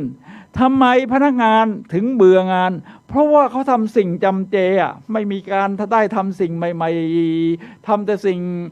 เอาของไปวางก็เอาของไปวางตรงนี้เชลเดิมเขาถึงต้องให้มีการโรเตทหน้าที่นะครับโรเตทไปทำหน้าที่โน้นทำหน้าที่นี้บ้างเหมือนอย่างบริษัทซัมซุงนี่ก็จะมีโทรศัพท์มือถือทั้งหลายที่เราใช้เนี่ยนะครับหรืออุปกรณ์อิเล็กทรอนิกส์นี่ซัมซุงจากประเทศเกาหลีนี่เขาเรียกว่าของเขาคุณภาพดีทีเดียวทีนี้เวลาจะมีการบริหารงานเนี่ยนะครับแต่ละฝ่ายนี่ก็อาจจะขัดแย้งกันเพราะตัวเองก็ดูแลแต่ในสิ่งที่ตัวเองคุ้นเคยวิศวกรก็ออกแบบเครื่องส่วนฝ่ายออกแบบก็ออกแบบให้มันรับกับการตลาดเป็นที่นิยมของผู้คนทีนี้ฝ่ายออกแบบก็สงสัยว่าวิศวกรเนี่ยมันเป็นยังไงนะเนี่ยมันถึงไม่สามารถที่จะทำผลิตแบบที่เราออกแบบได้ฝ่ายวิศวกรก็คิดเหมือนกันครับว่าฝ่ายออกแบบทำไมต้องออกแบบให้มันแบบนั้นแบบนี้นะออกแบบเป็นแท่งสี่เหลี่ยมมาแล้วกดมีฟังก์ชันใช้งานก็น่าจะใช้ได้ทำนองนี้ครับเขาก็เลยมีการโรเตทนะครับในซัมซุงนี่ให้ฝ่ายวิศวกรไปทำงานด้านการออกแบบบ้างหรือการตลาดบ้างฝ่ายการตลาดหรือการออกแบบมาอยู่ในหน่วยงานวิศวกรคอยช่วยเหลือทางโน้นตรงนี้บ้างถ้าจะทำให้เกิดการเข้าใจขึ้นคือทำสิ่งใหม่ๆนี่แหละครับทีนี้ในนี้บอกว่าเมื่อเราทำสิ่งใหม่ๆสมอง alert ตื่นตัวเสมอเนี่ยนะครับเราไม่ต้องไปหวังผลอะไรกับมันว่าจะต้องออกมาดีแค่มีใจจดจ่อสมาธิเสร็จแล้วเมื่อถ้ามันสำเร็จเนี่ยนะครับหรือผ่านไปได้แค่สักระดับหนึ่งมี10ระดับได้1ระดับเราก็เฉลิมฉลองวิธีเฉลิมฉลองไม่ยากครับก็แค่ยกมือขึ้นอย่างนี้โอ้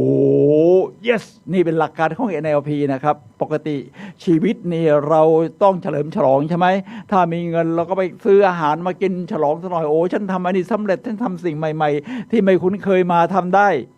หรือถ้าอาหารอยากทานเฉพาะในบ้านท่านก็ไปกินกาแฟสักแก้วเมื่อสักครู่ผมก็ไปกินมาแล้วกาแฟของเขาในรสชาติเข้มข้นครับแก้วละ40 บาทสดเอือกที่หน้าคณะเกษตรศาสตร์มหาวิทยาลัยเชียงใหม่ร้านหน้าสุดไม่ใช่ร้านหลังนี่คือร้านดอยคำร้านดอยคำราคาก็แพงกว่านั้นนิดหน่อยก็ยังว่าแล้วแต่คอผมชอบร้านหน้าก็แวะที่ร้านหน้าเราก็ฉลองไม่มีจริงๆนะครับก็น้ำสักเอือกไม่มีน้ำจริงๆก็โก้ yes โห yes life is celebration ชีวิตคือการเฉลิมฉลองครับนี่คือข้อที่1ในการเพิ่มพลังชีวิตก็คือทำสิ่งใหม่ๆครับที่เราไม่คุ้นเคยเสียงเพลงยังไม่ออกครับท่านผู้ฟังครับผมก็ไม่รู้ว่าปุ่มไหนเป็นปุ่มไหนนะ ตอนนี้ปุ่มเยอะครับเอาละครับไม่เป็นไรครับผมก็สามารถพูดไปเรื่อยๆเพราะฝึกเป็นดีเจมาหลายปีแล้วครับแล้วเราก็แก้สถานการณ์กันไปด้วยเขาเรียกว่าทำสิ่งใหม่ๆเหมือนกัน ทำให้สมองalert ถ้าไม่มีเสียงเพลงออกมาขั้นจังหวะนี่คุณจะทำยังไงคุณก็พูดไปเรื่อยๆข้อ10 วิธีเพิ่มพลังชีวิตในข้อที่2สูตรรับเอาพลังงานเข้ามาสูตรกลิ่นสูตรรับเอาพลังงานเข้ามาเนี่ยนะครับท่านผู้ฟังครับก็คือพลังงานเนี่ยมันอยู่ในธรรมชาติอยู่แล้วสูตรรับเอาพลังงานเข้ามาเนี่ยนะครับมันหมายถึงว่ามีวิธีการที่จะรับพลังงานนี่หลายอย่างเช่นยกตัวอย่างครับ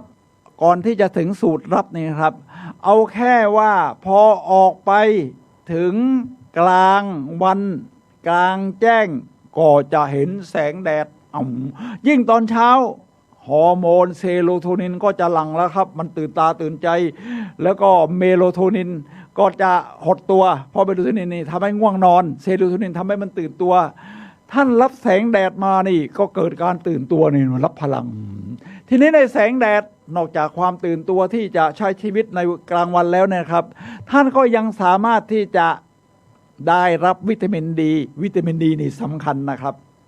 โดยเฉพาะในยุคโควิด -19 นี่นะครับเพราะว่าเขาวิจัยแล้วคนที่ขาดวิตามินดีนี่ 80% เนี่ยนะครับคนที่เป็นติดโควิดเชื้อโควิด80% 100 คนเนี่ย80 คนขาดวิตามินดีวิตามินดีเอามาจากไหนครับวิตามินดีรับมาจากแสงแดดธรรมชาติเรียกว่าสูตรรับพลังธรรมชาติเช้าก็ไปยืนกลางแดดกันบ้างเดินไปเดินมาผมเวลาแดดออกตอน9 โมงเช้าเนี่ยนะครับตอนอยู่บ้านเนี่ยนะรับพลังแสงอาทิตย์ก็คือไปยืนท่าชี่กงย่อเข่าหน่อยเหมือนท่านั่งม้านะครับเสร็จแล้วก็กางแขนแล้วหันหลังให้แดดส่องหลังถอดเสื้อด้วยนะวิตามินดีเต็มแค่5 นาทีเขาบอก15 นาทีนานไปมั้งเนี่ยมันนานเกินร้อน5 นาทีดิผมว่าพลังก็เรียกว่าน่าจะใช้ได้แล้วครับท่านผู้ฟังครับและอีกอย่างหนึ่งเรื่องของการสูดกลิ่นเขาเรียกว่าเป็นข้อที่2สูตรรับพลังนี่นะครับท่านผู้ฟังครับการสูดกลิ่นนี่เป็นอย่างไรครับเพลงไม่ออกแต่อย่างอื่นปกติโอเค แฟนคลับบอกว่าอย่างนั้นนะครับเพลงไม่ออกแต่อย่างอื่นปกติโอเค go on the show must go on ดำเนินรายการต่อไปเอาละครับทีนี้การสูดกลิ่นนี่นะครับเวลาท่านออกมารับพลังงานธรรมชาตินี่นะครับพลังงานคือทั้งหมดในโลกนี้ทั้งมวลนี่เป็นพลังงานอยู่แล้วและพลังงานที่เราได้รับเป็นหลักนี่ก็คือมาจากดวงอาทิตย์นี่แหละครับรวมทั้งพลังงานแสงแดดเกิดฮอร์โมนต่างๆวิตามินแม้กระทั่งวิตามินอย่างที่ได้บอกไว้ทีนี้มันมีอย่างอื่นด้วยนอกจากแสงแดดแล้วมันก็มีลมโลกของเรานี่ผมว่ามันเป็นความอัศจรรย์นะวิธีรับพลังชีวิตวิธีที่2ก็คือเรายืนมีลมอ่อนๆมานี่รับลมมันสดชื่นครับท่านผู้ฟังครับแล้วเวลาลมมาในเราก็สูดกลิ่นนั้นยอดเยี่ยมไปเลยเมื่อสักครู่นี้ผมออกจากร้านกาแฟที่มหาวิทยาลัยเชียงใหม่มาที่วัดฝายหินอยู่ใกล้กันแหละเพราะวัดฝายหินนี่ก็สังกัดมหาวิทยาลัยเชียงใหม่อยู่แล้วมา5 นาทีก็ถึงแล้วพอออกจากร้านกาแฟฝนตกท่านผู้ฟังครับมันมีกลิ่นอยู่อย่างหนึ่งเรียกว่ากลิ่นของดินนะครับผมเดินออกมาขึ้นรถฝนลงโปรยๆแล้วก็มีไอดินนะครับไอดินที่มันร้อนๆอยู่เนี่ยมันขึ้นตอนนี้เราสูดเลยนะครับโอ้โหพลังนี่มันยอดเยี่ยมเลยครับสูดกลิ่นมันเป็นความยอดเยี่ยมนะครับที่ทำให้เรารู้สึกมันได้พลังและจากนั้นมันมีกลิ่นอื่นๆอีกมากมายครับผมยกตัวอย่างบ้านผมปลูกดอกแก้วคุณศรีนันท์ภรรยาผมเนี่ยก็ชอบปลูกต้นไม้เขาเป็นประเภทมือทองปลูกอะไรเนี่ยมันก็งดงามหมด เยี่ยมพอดอกแก้วบานตอนนี้ดอกมันขาวโอ้หน้าบานนี่เต็มเลยครับออกมาบานเวลาเดินไปยืนตากแดดเพื่อรับวิตามินดีนี่นะครับ ผมได้กลิ่นเนี่ยมันหอมโอ้มันเป็นพลังชีวิตนะครับท่านผู้ฟังครับมันเป็นพลังชีวิตโอ้โหในโลกนี้เนี่ยมันมีสิ่งดีๆฉะนั้นวิธีที่สองนี่คือสูดเอาพลังเข้ามาครับทั้งท่ามกลางแสงแดดปะทะสายลมทั้งกลิ่นธรรมชาติจากดอกไม้แม้กระทั่งผลไม้เนี่ยยังหอมเลยเมื่อเช้าซื้ออะโวคาโดมาอะโวคาโดปกตินี่แพงมากนะครับลูกหนึ่งนี่70-80 บาทถ้าซื้อในห้างน่ะเขาเอาเข้าใจว่าน่าจะนำเข้าทีนี้ผมไปที่เขาขายเป็นแผงนะครับหน้าคณะเกษตรศาสตร์มหาวิทยาลัยเชียงใหม่เนี่ยนะครับเขาเรียกว่าร้านพื้นบ้านร้านชาวบ้านแล้วลูกมันลีหน่อยเหมือนก็ชมพู่แต่ผิวมันเหมือนอะโวคาโดนั่นแหละผมก็ทำไม่ได้ลูกอะไรเขาบอกอะโวคาโดพันธุ์ปากช่องแต่ว่าอาจารย์ของเขาเนี่ยครับนำมาจากปากช่องแล้วมาปลูกในเชียงใหม่ก็เลยให้ชื่อว่าอะโวคาโดปากช่องผมลองดูเนื้อเขาผ่าโชว์เอาไว้นะครับใช้ได้เลยครับผมว่าสู้ที่เรานำเข้ามาได้ผมก็ซื้อกิโลละแค่60 บาทผมซื้อมา3 ลูกรู้สึกจะแค่ครึ่งกิโลมั้ง30 บาทลูกละ10 บาทโอ้โหถูกกว่ากันหลายเท่าแล้วเขายังแถมลูกที่มันสุกเต็มที่แล้วพร้อมกินเลยนี่นะครับมา1 ลูกเป็น4 ลูก30 บาทท่านผู้ฟังลองดูเลยครับแค่ดมกลิ่นมันเนี่ยชื่นใจนี่แหละครับข้อที่สองสูดรับเอาพลังเข้ามาสูดกลิ่นเนี่ยนะครับทำให้เป็นการเพิ่มพลังชีวิตครับท่านผู้ฟังครับและข้อที่สาม Life must go on รับรู้พลังชีวิตบอดี้สแกนเดินลมปราณในร่างกายของเรานี่ก็มีพลังชีวิตนะครับท่านผู้ฟังครับที่เราเดินได้หายใจได้กินได้ยกของได้ทำโน่นทำนี่ได้เพราะเรามีพลังชีวิตทีนี้ส่วนใหญ่เราก็ใช้ชีวิตไปอย่างนั้นเรื่อยๆตามความเคยชินอยู่ในคอมฟอร์ตโซนงานรูทีนถ้า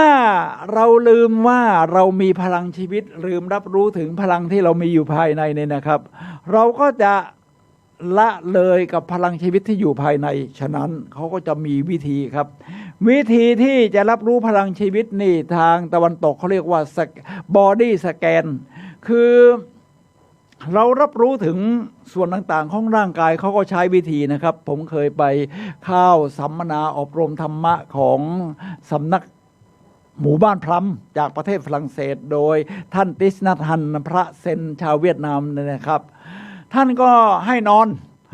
นยาวนะครับเวลาเราบอดี้สแกนเราก็ต้องผ่อนคลายเขาก็เปิดเพลงเบาๆแล้วก็เหมือนกันมีคนพูดสิ่งที่ให้พลังมาเกิดความลื่นไหลของพลังงานเข้ามาอะไรตรงนี้พูดในทางบวกเราก็นอนรับรู้แล้วเขาก็บอกเราคือมีเสียงกำกับสแกนตั้งแต่ปลายนิ้วหัวแม่นิ้วเท้าสแกนมาที่ฝ่าเท้าข้อเท้าตอนนี้ท่านผู้ฟังก็รับความรู้สึกไปด้วยสแกนมาที่น่องสแกนพลังมาที่หัวเข่าท่อนขาท่อนบนสะโพกหน้าท้องแผ่นหลังหน้าอกปลายมือปลายแขนคอแล้วก็ศีรษะพอสแกนนี่ผมทำแค่นี้นะในขนาดตอนทำหน้าที่ออกอากาศอยู่นี่นะครับผมรู้สึกถึงพลังมันมาความรู้สึกอยู่ที่ไหนพลังมาที่นั่นครับท่านผู้ฟังครับท่านรู้สึกถึงที่ฝ่าเท้าดูสิพลังมาที่ฝ่าเท้าเลยเขาเรียกรับรู้ถึงพลังนะครับท่านผู้ฟังครับทีนี้เดินลมปราณถ้าเดินลมปราณนี่ต้องหนังกำลังภายในหนังกำลังภายในนี่เดี๋ยวเขาเรียกว่าเวลาเขาต่อสู้กันเนี่ยนะครับเขาไม่ได้เอากำปั้นมาชนฝ่ายศัตรูตรงๆเขาเอาแค่ฝ่ามือแล้วมันมีพลังออกไปนะครับเขาเรียกว่าเดินลมปราณบุ้มนี่ประมาณนี้นะครับวิธีนี้เขาเรียกว่าไทชี่ผมฝึกรำมวยไทเก๊กมาหลายตำรับครับโดยเฉพาะที่สวนโลกหาดฝึกกับอาจารย์อิม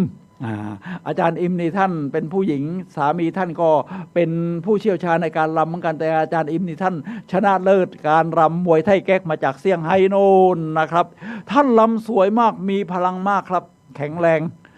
แม้จะอายุมากแล้วนะครับฉะนั้นผมก็ไปเรียนกับท่านนี่เขาเรียกว่ามีรำท่า32 42มีทั้งกระบี่ทั้งอะไรเนี่ยนะครับผมฝึกมาแล้วรู้สึกมันได้พลังครับเวลาเราทำนี่เราต้องมีจุดที่เรียกว่าที่ใต้สะดือนะครับใต้สะดือจุดตั้นเทียนน่ะ พลังมันออกมาจากจุดตันเถียนครับใต้สะดือแล้วแล่นมาสมมุติเราก็จะใช้มือผลักไปอย่างนี้นะครับท่านผู้ฟังครับมันแม้จะช้าๆเนี่ยนะครับไทชีมันไม่ต้องเร็วครับมันช้ามวยไทเก๊กเนี่ยมันจะช้าพลังออกมาจากสะดือนะครับ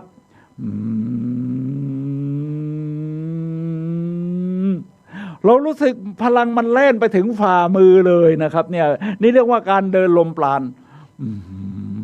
ฝึกอย่างนี้นี่ท่านรับรู้ถึงพลังในข้อที่3เลยว่านี่คือพลังชีวิตที่มันอยู่ข้างใน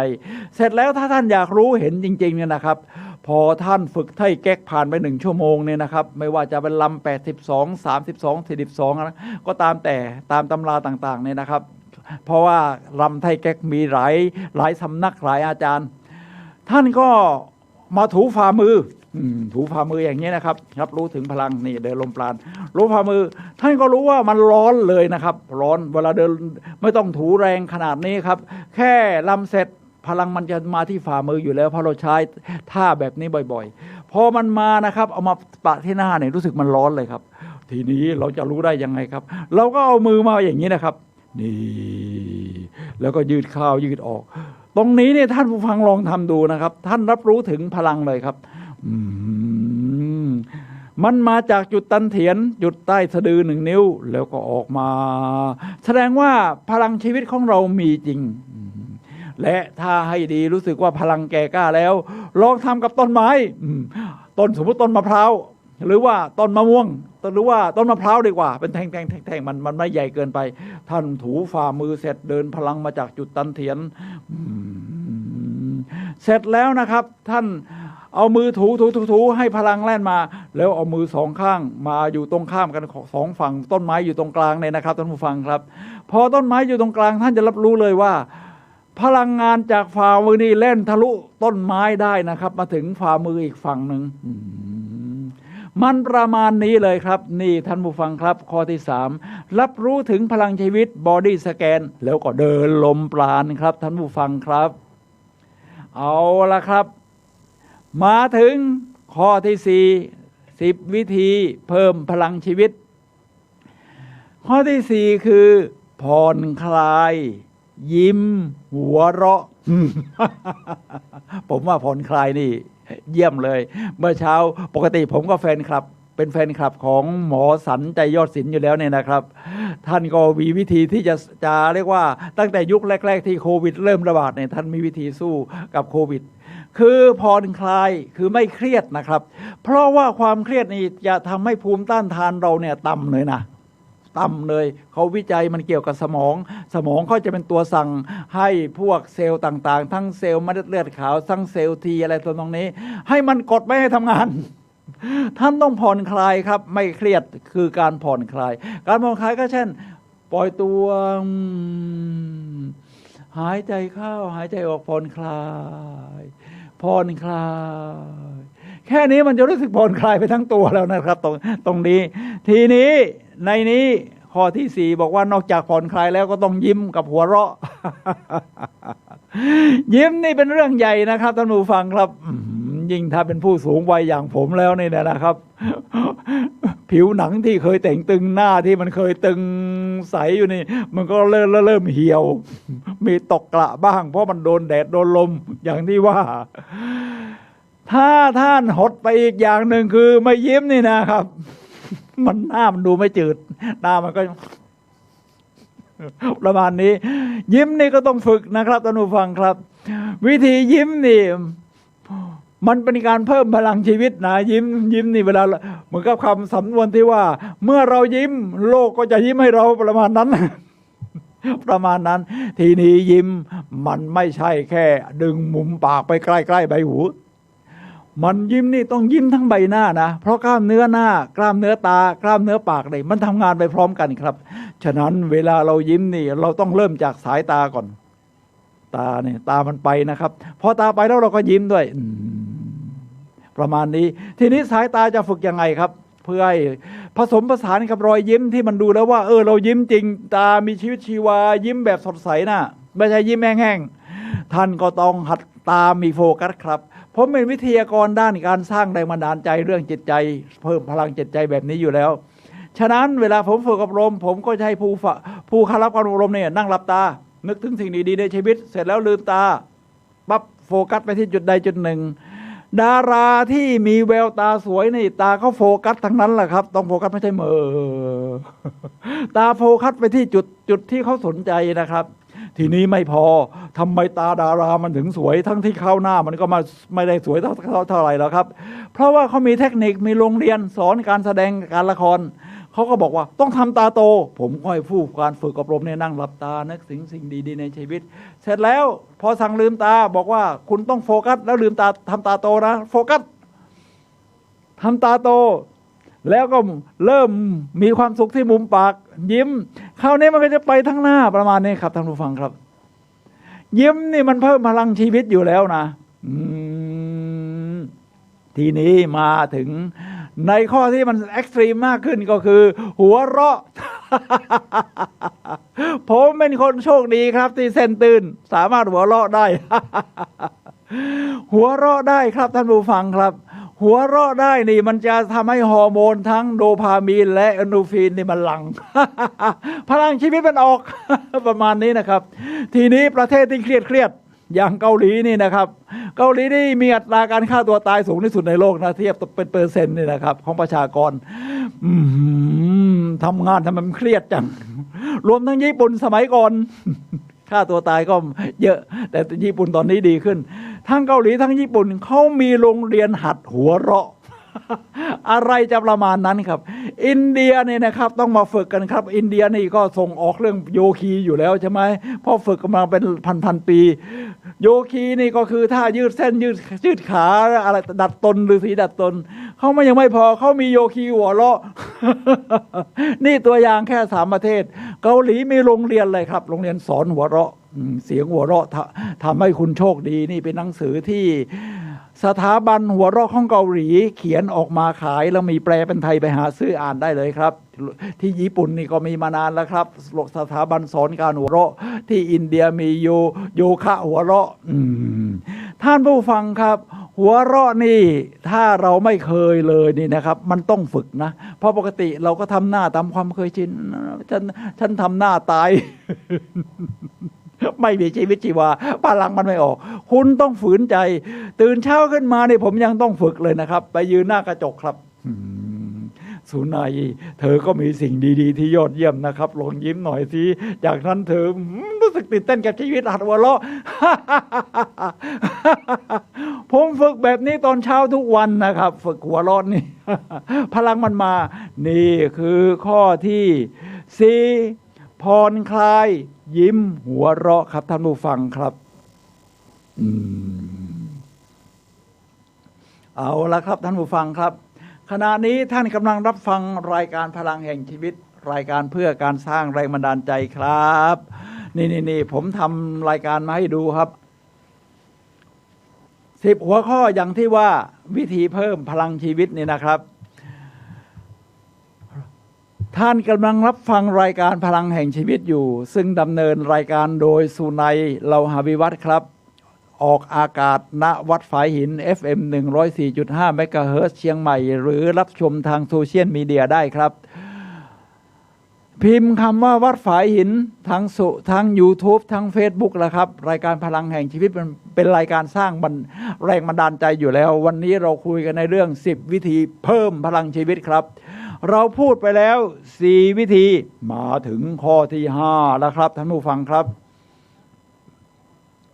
ในข้อที่5ที่เราจะเพิ่มพลังชีวิตคือการออกกำลังกายมนุษย์ถูกสร้างมาให้เคลื่อนไหวนะครับไม่ใช่ให้อยู่นิ่งๆไม่ขยับเขยื้อนในกล้ามเนื้อคุณจะรีบเลยล่ะแล้วคุณจะเรียกว่าอายุไขก็จะน้อยกว่าเกณฑ์เฉลี่ยหรือค่าปกติคุณต้องเคลื่อนไหวครับมนุษย์ถูกสร้างให้ออกเคลื่อนไหวออกกำลังกายนี่ถ้าเป็นธรรมดาก็ออกแบบเรามีงานบ้านเดินไปเดินมาขยับเนี่ยนะครับขยับตัวอันนี้เป็นเรื่องง่ายๆก่อนถ้าคุณเป็นคนนั่งทำงานอยู่กับโต๊ะทำงานไปเนี่ยนะครับผมว่าสัก10หรือ20นาทีนี่คุณต้องลุกออกมาเดินครั้งหนึ่งนะผมฟังหมอปุ้มนะครับ หมอที่ผมเป็นแฟนคลับอยู่พิมพ์คำว่าหมอปุ้มใน YouTube สอนเรื่องการกินอาหารสุขภาพไม่ต้องกินยาแล้วก็ฝึกการเคลื่อนไหวร่างกายนะครับท่านบอกว่าถ้านั่งเฉยๆนี่สมองมันก็จะไม่ทำงานแล้วก็ทำให้ร่างกายมันนิ่งมันขาดอะไรหลายอย่างแต่ถ้าเราเคลื่อนไหวยืนนี่นะครับมันก็จะกระฉับกระเฉงเส้นเลือดก็จะไม่ขอดอะไรประมาณนั้นท่านผู้ฟังครับถ้าออกกำลังกายให้ยอดเยี่ยมต้องเข้าหลักที่เรียกว่ามันมีอยู่3อย่างหนึ่งเขาเรียกว่าแอโรบิกคาร์ดิโอก็คือการออกกำลังกายอย่างต่อเนื่องนะครับอย่างน้อย30 นาทีมนุษย์ต้องเคลื่อนไหวประมาณนั้นนะสมัยก่อนเราออกป่าล่าสัตว์แล้วถ้ามนุษย์ไม่เคลื่อนไหวไม่วิ่งได้เร็วๆนี่จะไปตามสัตว์ได้ไงเดี๋ยววันนั้นก็ไม่มีอาหารอะไรจะกิน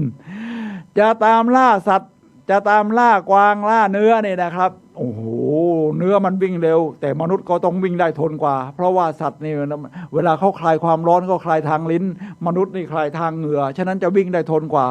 มนุษย์สมัยก่อนนี่ก็ต้องเดินกันเป็นวันหนึ่งหลายๆกิโลนะครับเป็น10 20หลาย10 โลละว่างั้นนะที่จะล่าสัตว์ให้ได้เนี่ยนะครับเขาก็ออกกำลังกายอยู่แล้วทีนี้ของเรามาโลกสมัยใหม่มันนั่งทำงานเราต้องเปลี่ยนหาเวลานะครับที่จะออกกำลังกายเพิ่มพลังชีวิตนะครับให้ได้30 นาทีมีผลดีกับหัวใจครับหัวใจเพราะอัตราการตายของโลกนี้รวมทั้งไทยไม่ใช่ว่ามีแค่มะเร็งคือโรคหัวใจนี่นะครับหัวใจล้มเหลวนี่อยู่อันดับต้นฉะนั้นเราก็ต้องออกกำลังกายให้หัวใจเต้นสูบฉีดแบบนี้เลยครับให้หัวใจฝึกได้ทำงานสม่ำเสมออย่างน้อย30 นาทีถ้าเรียกว่าถ้าจะเดินถ้าเราจะเดินเร็วๆเนี่ยนะครับนี่อย่างหัวใจวัดอัตราการเต้นเนี่ยเขาแบ่งเป็น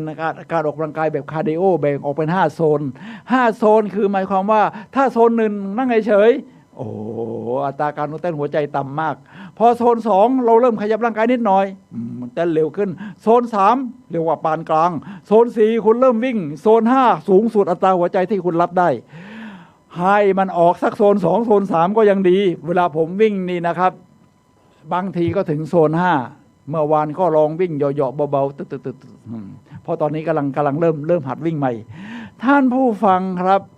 ทำท่าแท้เดินแค่โซน1โซน2เนี่ยนะครับให้ได้30 นาทีอย่างน้อยหมอสันบอกว่าต้อง5 วันแต่ถ้าคุณวิ่งนี่นะครับ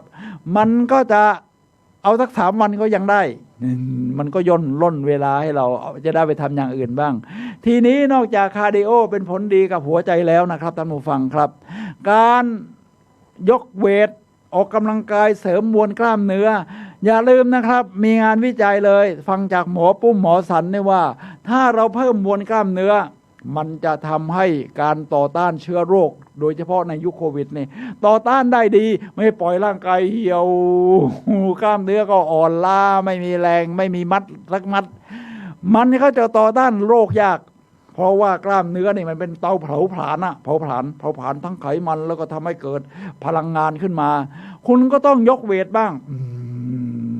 ยกเวทประมาณนี้เพื่อให้มวลกล้ามเนื้อเนี่ยมันเรียกว่าเกิดแรงต้านแล้วก็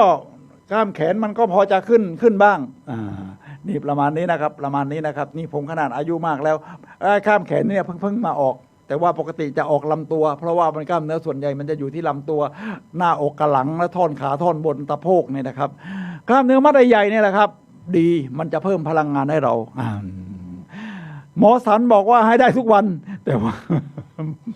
ถ้าทุกวันเนี่ยเอาท่าง่ายๆสัก4-5 ท่าก็พอนะครับวันหนึ่งสัก5 นาทีแต่ถ้าจะออกหนักๆนี่หมอสันเขาแนะนำว่าให้ได้สัปดาห์ละ2 ครั้งผมว่าเอาสัปดาห์ละครั้งก็ได้แต่แล้วแต่เราผมสัปดาห์ละครั้งที่ออกหนักๆแบบเป็นเต็มชั่วโมงเลยนะครับทั้งแขนขายืดออกกำลังน่องให้แข็งแรงน่องท่อนบนท่อนล่างแผ่นหลังหน้าอกหัวไหล่ท่อนแขนท่านผู้ฟังครับสำหรับผู้สูงอายุจะต้องเพิ่มอีกอย่างคือการยืดตัวและหัดทรงตัวการยืดตัวและหัดทรงตัวนั้นก็คือโยคะนี่ดีที่สุดครับหรือไม่ก็ไทเก๊กไทชีนี่ท่านต้องยืนบางทีบางท่าต้องยืนขาเดียวท่านกกระเรียนนี่นะครับฉะนั้นมันจะช่วยยืดกล้ามเนื้อให้กับเราได้ครับท่านผู้ฟังครับนี่คือ ข้อที่ 5 ออกกำลังกาย10 วิธีเพิ่มพลังชีวิตมาถึงข้อที่ 6 ครับท่านผู้ฟังครับอยู่กับน้ำดื่มอาบแช่เล่น ชีวิตกับน้ำนี่มันเรื่องสำคัญมากเลยพอๆกับอากาศที่เราหายใจขาดอากาศนี่เราก็จะเสียชีวิตเร็วขึ้นขาดน้ำนี่ก็จะเสียชีวิตปานกลางขาดอาหารนี่ก็จะนานขึ้นหน่อยใช้เวลานานขึ้นหน่อยฉะนั้นน้ำจึงเป็นสิ่งจำเป็นในร่างกายประกอบด้วยน้ำนะครับถ้าผมจำไม่ผิด 8-90% ประมาณทั้งเลือดทั้งน้ำเหลืองอะไรประมาณนี้เนี่ยนะครับฉะนั้นท่านผู้ฟังครับน้ำจึงเป็นสิ่งสำคัญ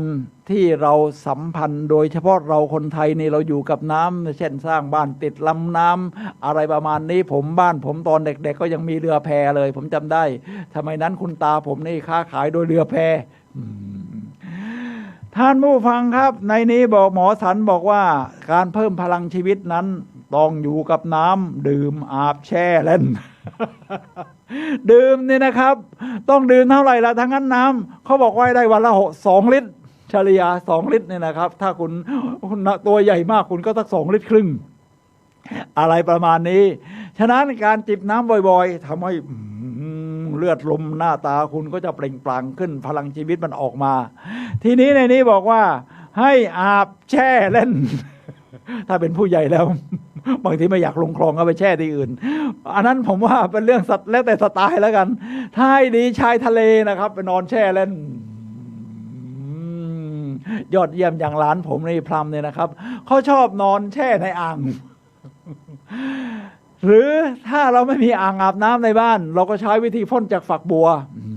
น้ำมาผมอาบน้ำเนี่ยผมชอบน้ำแบบแรงๆนะครับพอมาน้ำแรงๆผมก็ไปเปิดเครื่องสูบน้ำอาบน้ำนี่แค่5 นาทีก็เสร็จแล้วน้ำก็พ่นมาแรงๆมันปะทะตัวยอดเยี่ยมมากทีแรกก็เป็นน้ำอุ่นก่อนพอจะเสร็จแล้วถูสบู่เสร็จก็เป็นน้ำเย็นโอ้โหสัมผัสพลังน้ำนี่แหละครับท่านผู้ฟังครับข้อที่ 6แช่อาบแล้วก็เล่นถ้าเล่นนี่หมู่บ้านผมเป็นหมู่บ้านนานาชาติมีฝรั่งกับจีนมาเช่าเยอะหมู่บ้านตาลฟ้าตำบลหนองควายอำเภอหางดงจังหวัดเชียงใหม่อยู่ใกล้ราชพฤกษ์ละเวลาฝนตก เด็กไทยถูกเรียกเข้าบ้านหมดเด็กฝรั่งออกมาวิ่งเหยียบน้ำเล่นตุ่มมันต้องเล่นครับแบบเราเด็กๆเราผมเด็กๆผมยังจำได้เวลาฝนตกเนี่ยถอดเสื้อถอดผ้าเลย แม่บอกไล่เอาไปเล่นฝนกันบ้างเอาตรงไหนที่มีรางลงมาลงมันถูกตัวมันนี่แหละครับท่านผู้ฟังครับข้อที่ 6อยู่กับน้ำท่านผู้ฟังครับขณะนี้ท่านกำลังรับฟังรายการพลังแห่งชีวิตรายการเพื่อการสร้างแรงบันดาลใจโดยผมสุนัย ลาหวิวัฒน์ครับผู้ดำเนินรายการเราคุยกันเรื่อง10 วิธีเพิ่มพลังชีวิตมาถึงข้อที่ 7อยู่กับเสียงดนตรีและเสียงธรรมชาติดนตรีนี่เป็นความยอดเยี่ยมครับท่านผู้ฟังครับ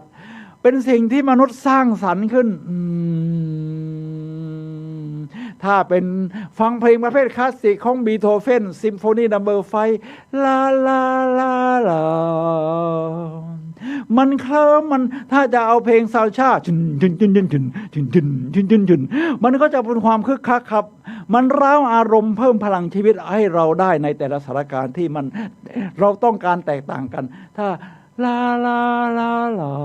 ประมาณคลาสสิกประมาณนี้มันก็จะลื่นไหลไปอีกแบบต่อจึงคุณก็จะคึกคักไปอีกแบบนี่เสียงดนตรีนะครับแล้วก็เสียงธรรมชาติล่ะครับถ้าเป็นเสียงธรรมชาตินะครับเสียงลมพัดนี่นะ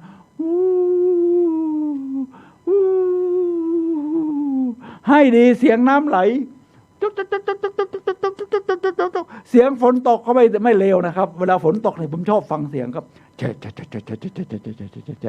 มันประมาณนี้ครับเสียงธรรมชาติเนี่ยมันสดชื่นจริงๆทีนี้เวลาเราอยู่ในเมืองใหญ่มันหาเสียงธรรมชาติแบบนี้ยากเขาก็ทำเป็น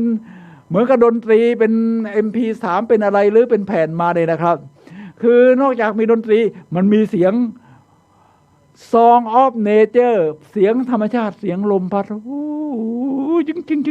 จึงน้ำฝนเสียงฝนตกอะไรประมาณนี้เอามาซื้อลงฟังตอนก่อนนอนเนี่ยนะครับโอ้โหคลื่นสมองเบต้าเนี่ยมันจะหลั่งนี่แหละครับท่านผู้ฟังครับก็คือข้อที่ 7อยู่กับเสียงดนตรีเสียงธรรมชาติทีนี้10 วิธีเพิ่มพลังชีวิตข้อที่ 8อาหารเพิ่มพลังชีวิตอะไรล่ะอาหารเพิ่มพลังชีวิต ตอบสั้นๆไม่ใช่จังฟู้ดกันแล้วกันประเภทดอแดกด่วนอะถ้าแดกด่วนมีอะไรมันให้แต่แคลอรี่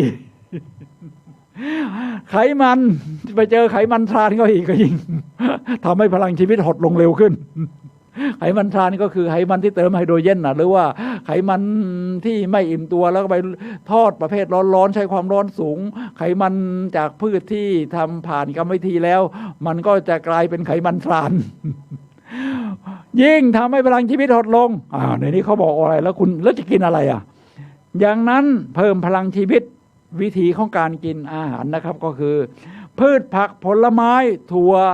แล้วก็เป็นของสดที่เรียกว่าเรียลฟู้ดของสดๆนะครับบางคนฝึกอดอาหารทำให้ F intermittent มา3 วันพอจะเริ่มกินเนี่ยต้องกินอาหารสดผมกินสลัดผักทุกวันแล้วก็ขยันซื้อสลัดคือซื้อผักชนิดต่างๆที่ผมไม่เคยกินมาตั้งนานนะครับเมื่อคืนไปที่โลตัสหางดงเชียงใหม่ก็มีเรียกว่าเปิดให้ชาวบ้านเกษตรกรมาขายคงคิดค่าเช่าถูกเพราะขายถูกมากขายถุงละ5 บาทอะไรเงี้ยเบอร์เริ่มเลยผักโน้นผักนี่ผมก็เรียกชื่อไม่ค่อยถูกหรอกผักอะไรก็ไม่รู้เขาบอกถามว่ากินสดได้ไหมเขาบอกได้ผมก็ซื้อมาแล้วมาหั่นปั่นมันก็กินแล้วมันรู้สึกมันมีพลังนะครับในนี้เขาบอกว่าผักฉะนั้นว่าจริงแล้วในเนื้อเนี่ยมันจะไม่มีวิตามินมันมีแต่เกลือแร่กับพวกโปรตีนเราถ้าจะได้วิตามินต้องมาจากผักนะครับผักโดยเฉพาะผักใบเขียวให้ดีผมแต่เพิ่งอ่านหนังสืออายุยืน100 ปีของตำราของหมอชาวญี่ปุ่นชาวไต้หวันก็บอกว่าให้กินผักให้ได้วันละ15 ชนิดผมก็เลยเห็นอะไรก็ซื้อมาเช้าก็ยังซื้อมาเพิ่มที่หน้าคณะเกษตรมหาวิทยาลัยเชียงใหม่ผักที่เราไม่คุ้นเคยเป็นผักพื้นบ้านยิ่งดีนะผมว่าไอ้ส่วนผักคอสในพื้นฐานอยู่แล้วก็เอามาทำให้ดูมันมีมากขึ้นทีนี้ผลไม้โอ้โหเมืองไทยนี่ผลไม้เยอะครับกินตามฤดูกาลผลไม้เมื่อเช้าผมไปนี่ลองกองออกแล้วครับโลละ60 บาทก็คิดว่าไม่น่าจะแพงนะก็ซื้อมาจำนวนหนึ่งแล้วก็ซื้อขนุนส่วนผลไม้อื่นนี่ก็มีเยอะแยะครับมีทั้งส้มโอมีทั้งอะไรนี่เมืองไทยผลไม้เยอะครับผลไม้นี่แม้จะมีน้ำตาลฟรุตโตสแต่ถ้าเรากินพร้อมกากกินไปทั้งผลนี่นะครับมันก็ไฟเบอร์เนี่ยมันจะช่วยดูดซับการกระตุ้นฮอร์โมนอินซูลินทำให้เราไม่เป็นเบาหวานแต่ถ้าท่านเอามาคั้นกินแต่น้ำมันนี่กระตุ้นอินซูลินน้ำตาลขึ้นทันทีอันนี้อันตรายนะครับท่านผู้ฟังครับผลไม้กินทั้งลูกแล้วก็ถั่วนี่มี2 ชนิดคือถั่วนัดกับถั่วบีนถ้าถั่วนัดก็ประเภทเปลือกแข็งถ้าของไทยก็ถั่วลิสงเปลือกมันแข็งหน่อยถ้าของเมืองนอกดังๆก็ถั่ววอลนัทถั่วหลายๆชนิดนะครับพวกนี้กินแล้วมันเพิ่มพลังได้วิตามินได้ทั้งโปรตีนได้ทั้งไขมันดีโอเมก้า 3และถ้าเป็นถั่วบีนก็เช่นถั่วฝักยาวถั่วอะไรที่เปลือกมันไม่ได้แข็งหรอกมันนิ่มทำนองนี้กินมันก็ได้พลังอีกแบบหนึ่งและที่สำคัญก็คือต้องสดนี่คือข้อที่5เพิ่มพลังชีวิตโดยกินผักผลไม้ถั่วทั้งบีนทั้งนัทแล้วต้องสดนะครับท่านผู้ฟังครับเรามาถึงข้อที่9เข้าใกล้แหล่งพลังดีๆสถานที่คนสัตว์มันเกิดอาการดึงดูดครับมันมีฟีลไมล์มันให้พลังกันนะครับที่เราปล่อยออกมาในหลายๆจากหลายๆที่หลายๆคนเขาเรียกว่าฟีลไมล์สนามพลังแห่งจิตเวลาเราเข้าไปในโบสถ์รู้สึกพลังมันเย็นนะครับฉะนั้นตรงนั้นเนี่ยแสดงว่าคนมาแผ่บุญรับบุญอะไรกันเนี่ยนะครับพลังดีๆแล้วเข้าไปในโบสถ์มันก็จะเย็นประมาณนี้มันเกิดพลังเข้าไปสถานที่ดีๆให้ดีเราเป็นชาวพุทธไปสังเวชนียสถานที่ประเทศอินเดียสวนลุมนะครับที่พระพุทธเจ้าประสูติที่พระพุทธเจ้าตรัสรู้พุทธคยาอะไรทำนองนี้นะครับให้ครบผมไปมาแล้วมันได้พลังครับแล้วเวลาเราไปคณะทัวร์นี่จัดพระมาด้วยนะครับแล้วก็นั่งสมาธิมันได้พลังแล้วนอกจากนี้ทั้งคนทั้งสัตว์นะครับสัตว์นี่ก็จะมีประเภททั้งที่ถ้าคนเลี้ยงดี ถ้าคนเลี้ยงดีเนี่ยนะครับคือสัตว์นี่โดยเฉพาะสัตว์เลี้ยงเนี่ยมันจะเหมือนกับคนที่เลี้ยงนะถ้ามันดุร้ายดูนิสัยเจ้าของกันแล้วกันว่าเป็นยังไงถ้ามันนิสัยน่ารักกระดิกหางอะไรเงี้ยนะครับก็ดูเจ้าของฉะนั้นเราต้องเข้าใกล้ประเภทหลังจริงไหมถ้าเป็นสัตว์ธรรมชาติละเช้าที่บ้านผมนี่นะครับที่หน้าอุทยานหลวงราชพฤกษ์เชียงใหม่มีเสียงนกนานาชนิดครับเสียงดังหน่อยกว่านกเอี้ยงแต่ก็ไม่น่ารำคาญแล้วครับเสียงนกกระจอกมันก็จ๊กเสียงนกที่ยอดเยี่ยมก็มีหลายอย่างทีนี้ถ้ากล้าวใกล้แรงพลังดีๆอีกอย่างคือคนท่านผู้ฟังครับคนนี่สำคัญนะครับคนนี่เราก็รับรู้ว่าเขามีประสบการณ์เนี่ยแต่ละคนนี่ไม่เหมือนกันเราไม่รู้ว่าแต่ละคนเขาผ่านอะไรกันบ้างฉะนั้นเวลาการแสดงออกของเขาก็ผ่านจากประสบการณ์ของเขาผ่านจากการเรียนรู้ของเขาเจอประสบการณ์หลายๆแน่นอนว่าเขาก็จะต้องแสดงสิ่งที่ปกป้องตัวเองโปรเทคตัวเองหรือพลังด้านลบออกมาเยอะเราก็ห่างๆไว้ก่อนครับเพราะเราอยากได้พลังนี้ดีก็ไปหาคนประเภทเอาหน้าไอ้นี่หน้าตาใสยิ้มแย้มแจ่มใสดีน่าจะใช้ได้นะ พอเข้าไปคุยด้วยคุยแต่บวกทั้งนั้นไม่เอาขยะมาเซลใส่หัวเราตลอดเวลาเอาใช้ได้คบหาคนแบบนี้ครับท่านผู้ฟังครับซึ่งจะทำให้ท่านได้พลังดีๆเข้ามานั่นก็คือสถานที่คนสัตว์ครับท่านผู้ฟังครับทีนี้10วิธีเพิ่มพลังชีวิตในข้อที่10คิดบวกอยากรู้อยากเห็นเอาคิดบวกก่อนคิดบวกนี่สำคัญนะครับท่านผู้ฟังครับในหลักการซาเทียของแพทย์หญิงเวอร์จิเนียซาเทียนักจิตวิทยาแล้วก็เป็นหมอด้วยนะครับชาวเยอรมันเนี่ยนะครับบอกว่าสิ่งที่เราสัมผัสนี่ไม่ว่าอะไรก็ตามแต่มันมีทั้งดีทั้งไม่ดีซ่อนอยู่ไม่มีอะไรที่มันเลวบริสุทธิ์ไม่มีอะไรที่มันดีบริสุทธิ์ทีนี้ถ้าจะเพิ่มพลังบวกคุณเลือกหาสิ่งดีๆในแต่ละจุดนั้นดีครับไอ้นี่นะครับคนนี้แม้จะท้วมหน่อยแต่หน้าตาเขายิ้มแย้มแจ่มใสท่าทางเดินธรรมะทแมงเห็นไหมล่ะแต่งตัวคนนี้แม้จะใส่เสื้อสีซีดกางเกงหัวเข่าขาด แต่รองเท้าสีสันดีแน่ใส่รองเท้าวิ่งนิวบาลานซ์มาด้วยรสนิยมไม่ธรรมดาหาสิ่งบวกให้เจอครับเรียกว่าคิดบวกทีนี้เราต้องเพิ่มอีกอย่างหนึ่งคือการอยากรู้อยากเห็นครับท่านผู้ฟังครับถ้าว่าอันนั้นก็ฉันเห็นแล้วอันนี้ฉันเคยเห็นมาแล้วอันนี้ฉันก็คุณมันน่าเบื่อจริงๆชีวิตพลังชีวิตหดทันทีคุณต้องอยากรู้ผมว่าจริงๆนะมันมีสิ่งที่เรายังไม่รู้อีกเยอะเลยในชีวิตนี้ยังมีสิ่งที่เราไม่รู้อีกเยอะครับฉะนั้น3คนเดินมาเหมือนสุภาษิตจีนบอกว่า3คนเดินมาคนหนึ่งเป็นครูของเราได้เพราะว่าเขามีสิ่งที่ยอดเยี่ยมในสิ่งที่เราไม่รู้ถ้าเราทำไม่เป็นเราก็มีบางอย่างที่เหนือเขามันก็เรียกว่าคละกันไป2คนเจอกันกลายเป็น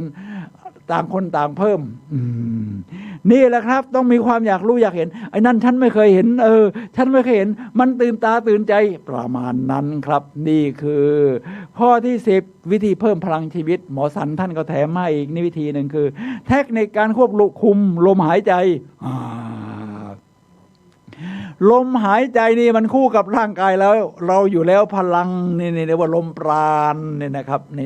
แล้วก็เป็นพลังชีวิตนี่อยู่ที่ลมหายใจคุณหมดลมหายใจเมื่อไหร่นี่พลังชีวิตคุณก็หายหมดแล้วก็แองแมงท่านผู้ฟังครับลมหายใจนี่ในศาสนาพุทธของเรานี่ชัดเจนอยู่แล้วก็คือเราฝึกลมหายใจเข้าหายใจออกอานาปานสตินะครับพระพุทธเจ้าก็ใช้วิหารนี้ได้เป็นหลักในการที่จะอยู่ปกติหายใจเข้าก็รู้หายใจออกก็รู้เรียกว่าถ้าเราฝึกอย่างนี้ทุกวันเอาแค่รู้ลมหายใจไม่ต้องไปกำหนดหรอกแค่รู้ว่าสั้นและยาวเอาแค่รู้ observe มันก็จะเป็นการเพิ่มพลังชีวิตครับท่านผู้ฟังครับนี่คือ10วิธีเพิ่มพลังชีวิตนะครับซึ่งผมนำมาจากนายแพทย์สันใจยศศิลป์ส่วนตัวอย่างต่างๆนี่ล้วนแต่เป็นของผม ยกตัวอย่างจากที่ประสบการณ์และที่อยากเรียนอยากรู้นะครับท่านผู้ฟังครับเพิ่มพลังชีวิตในยุคโควิดเนี่ยนะครับเพื่อรอฉีดวัคซีนแล้วก็แบ่งปันสิ่งดีๆให้ผู้อื่น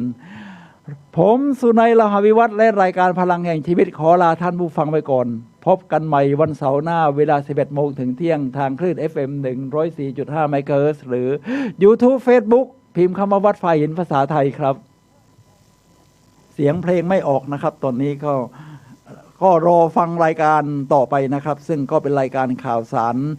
ของทางอีกรายการหนึ่งครับ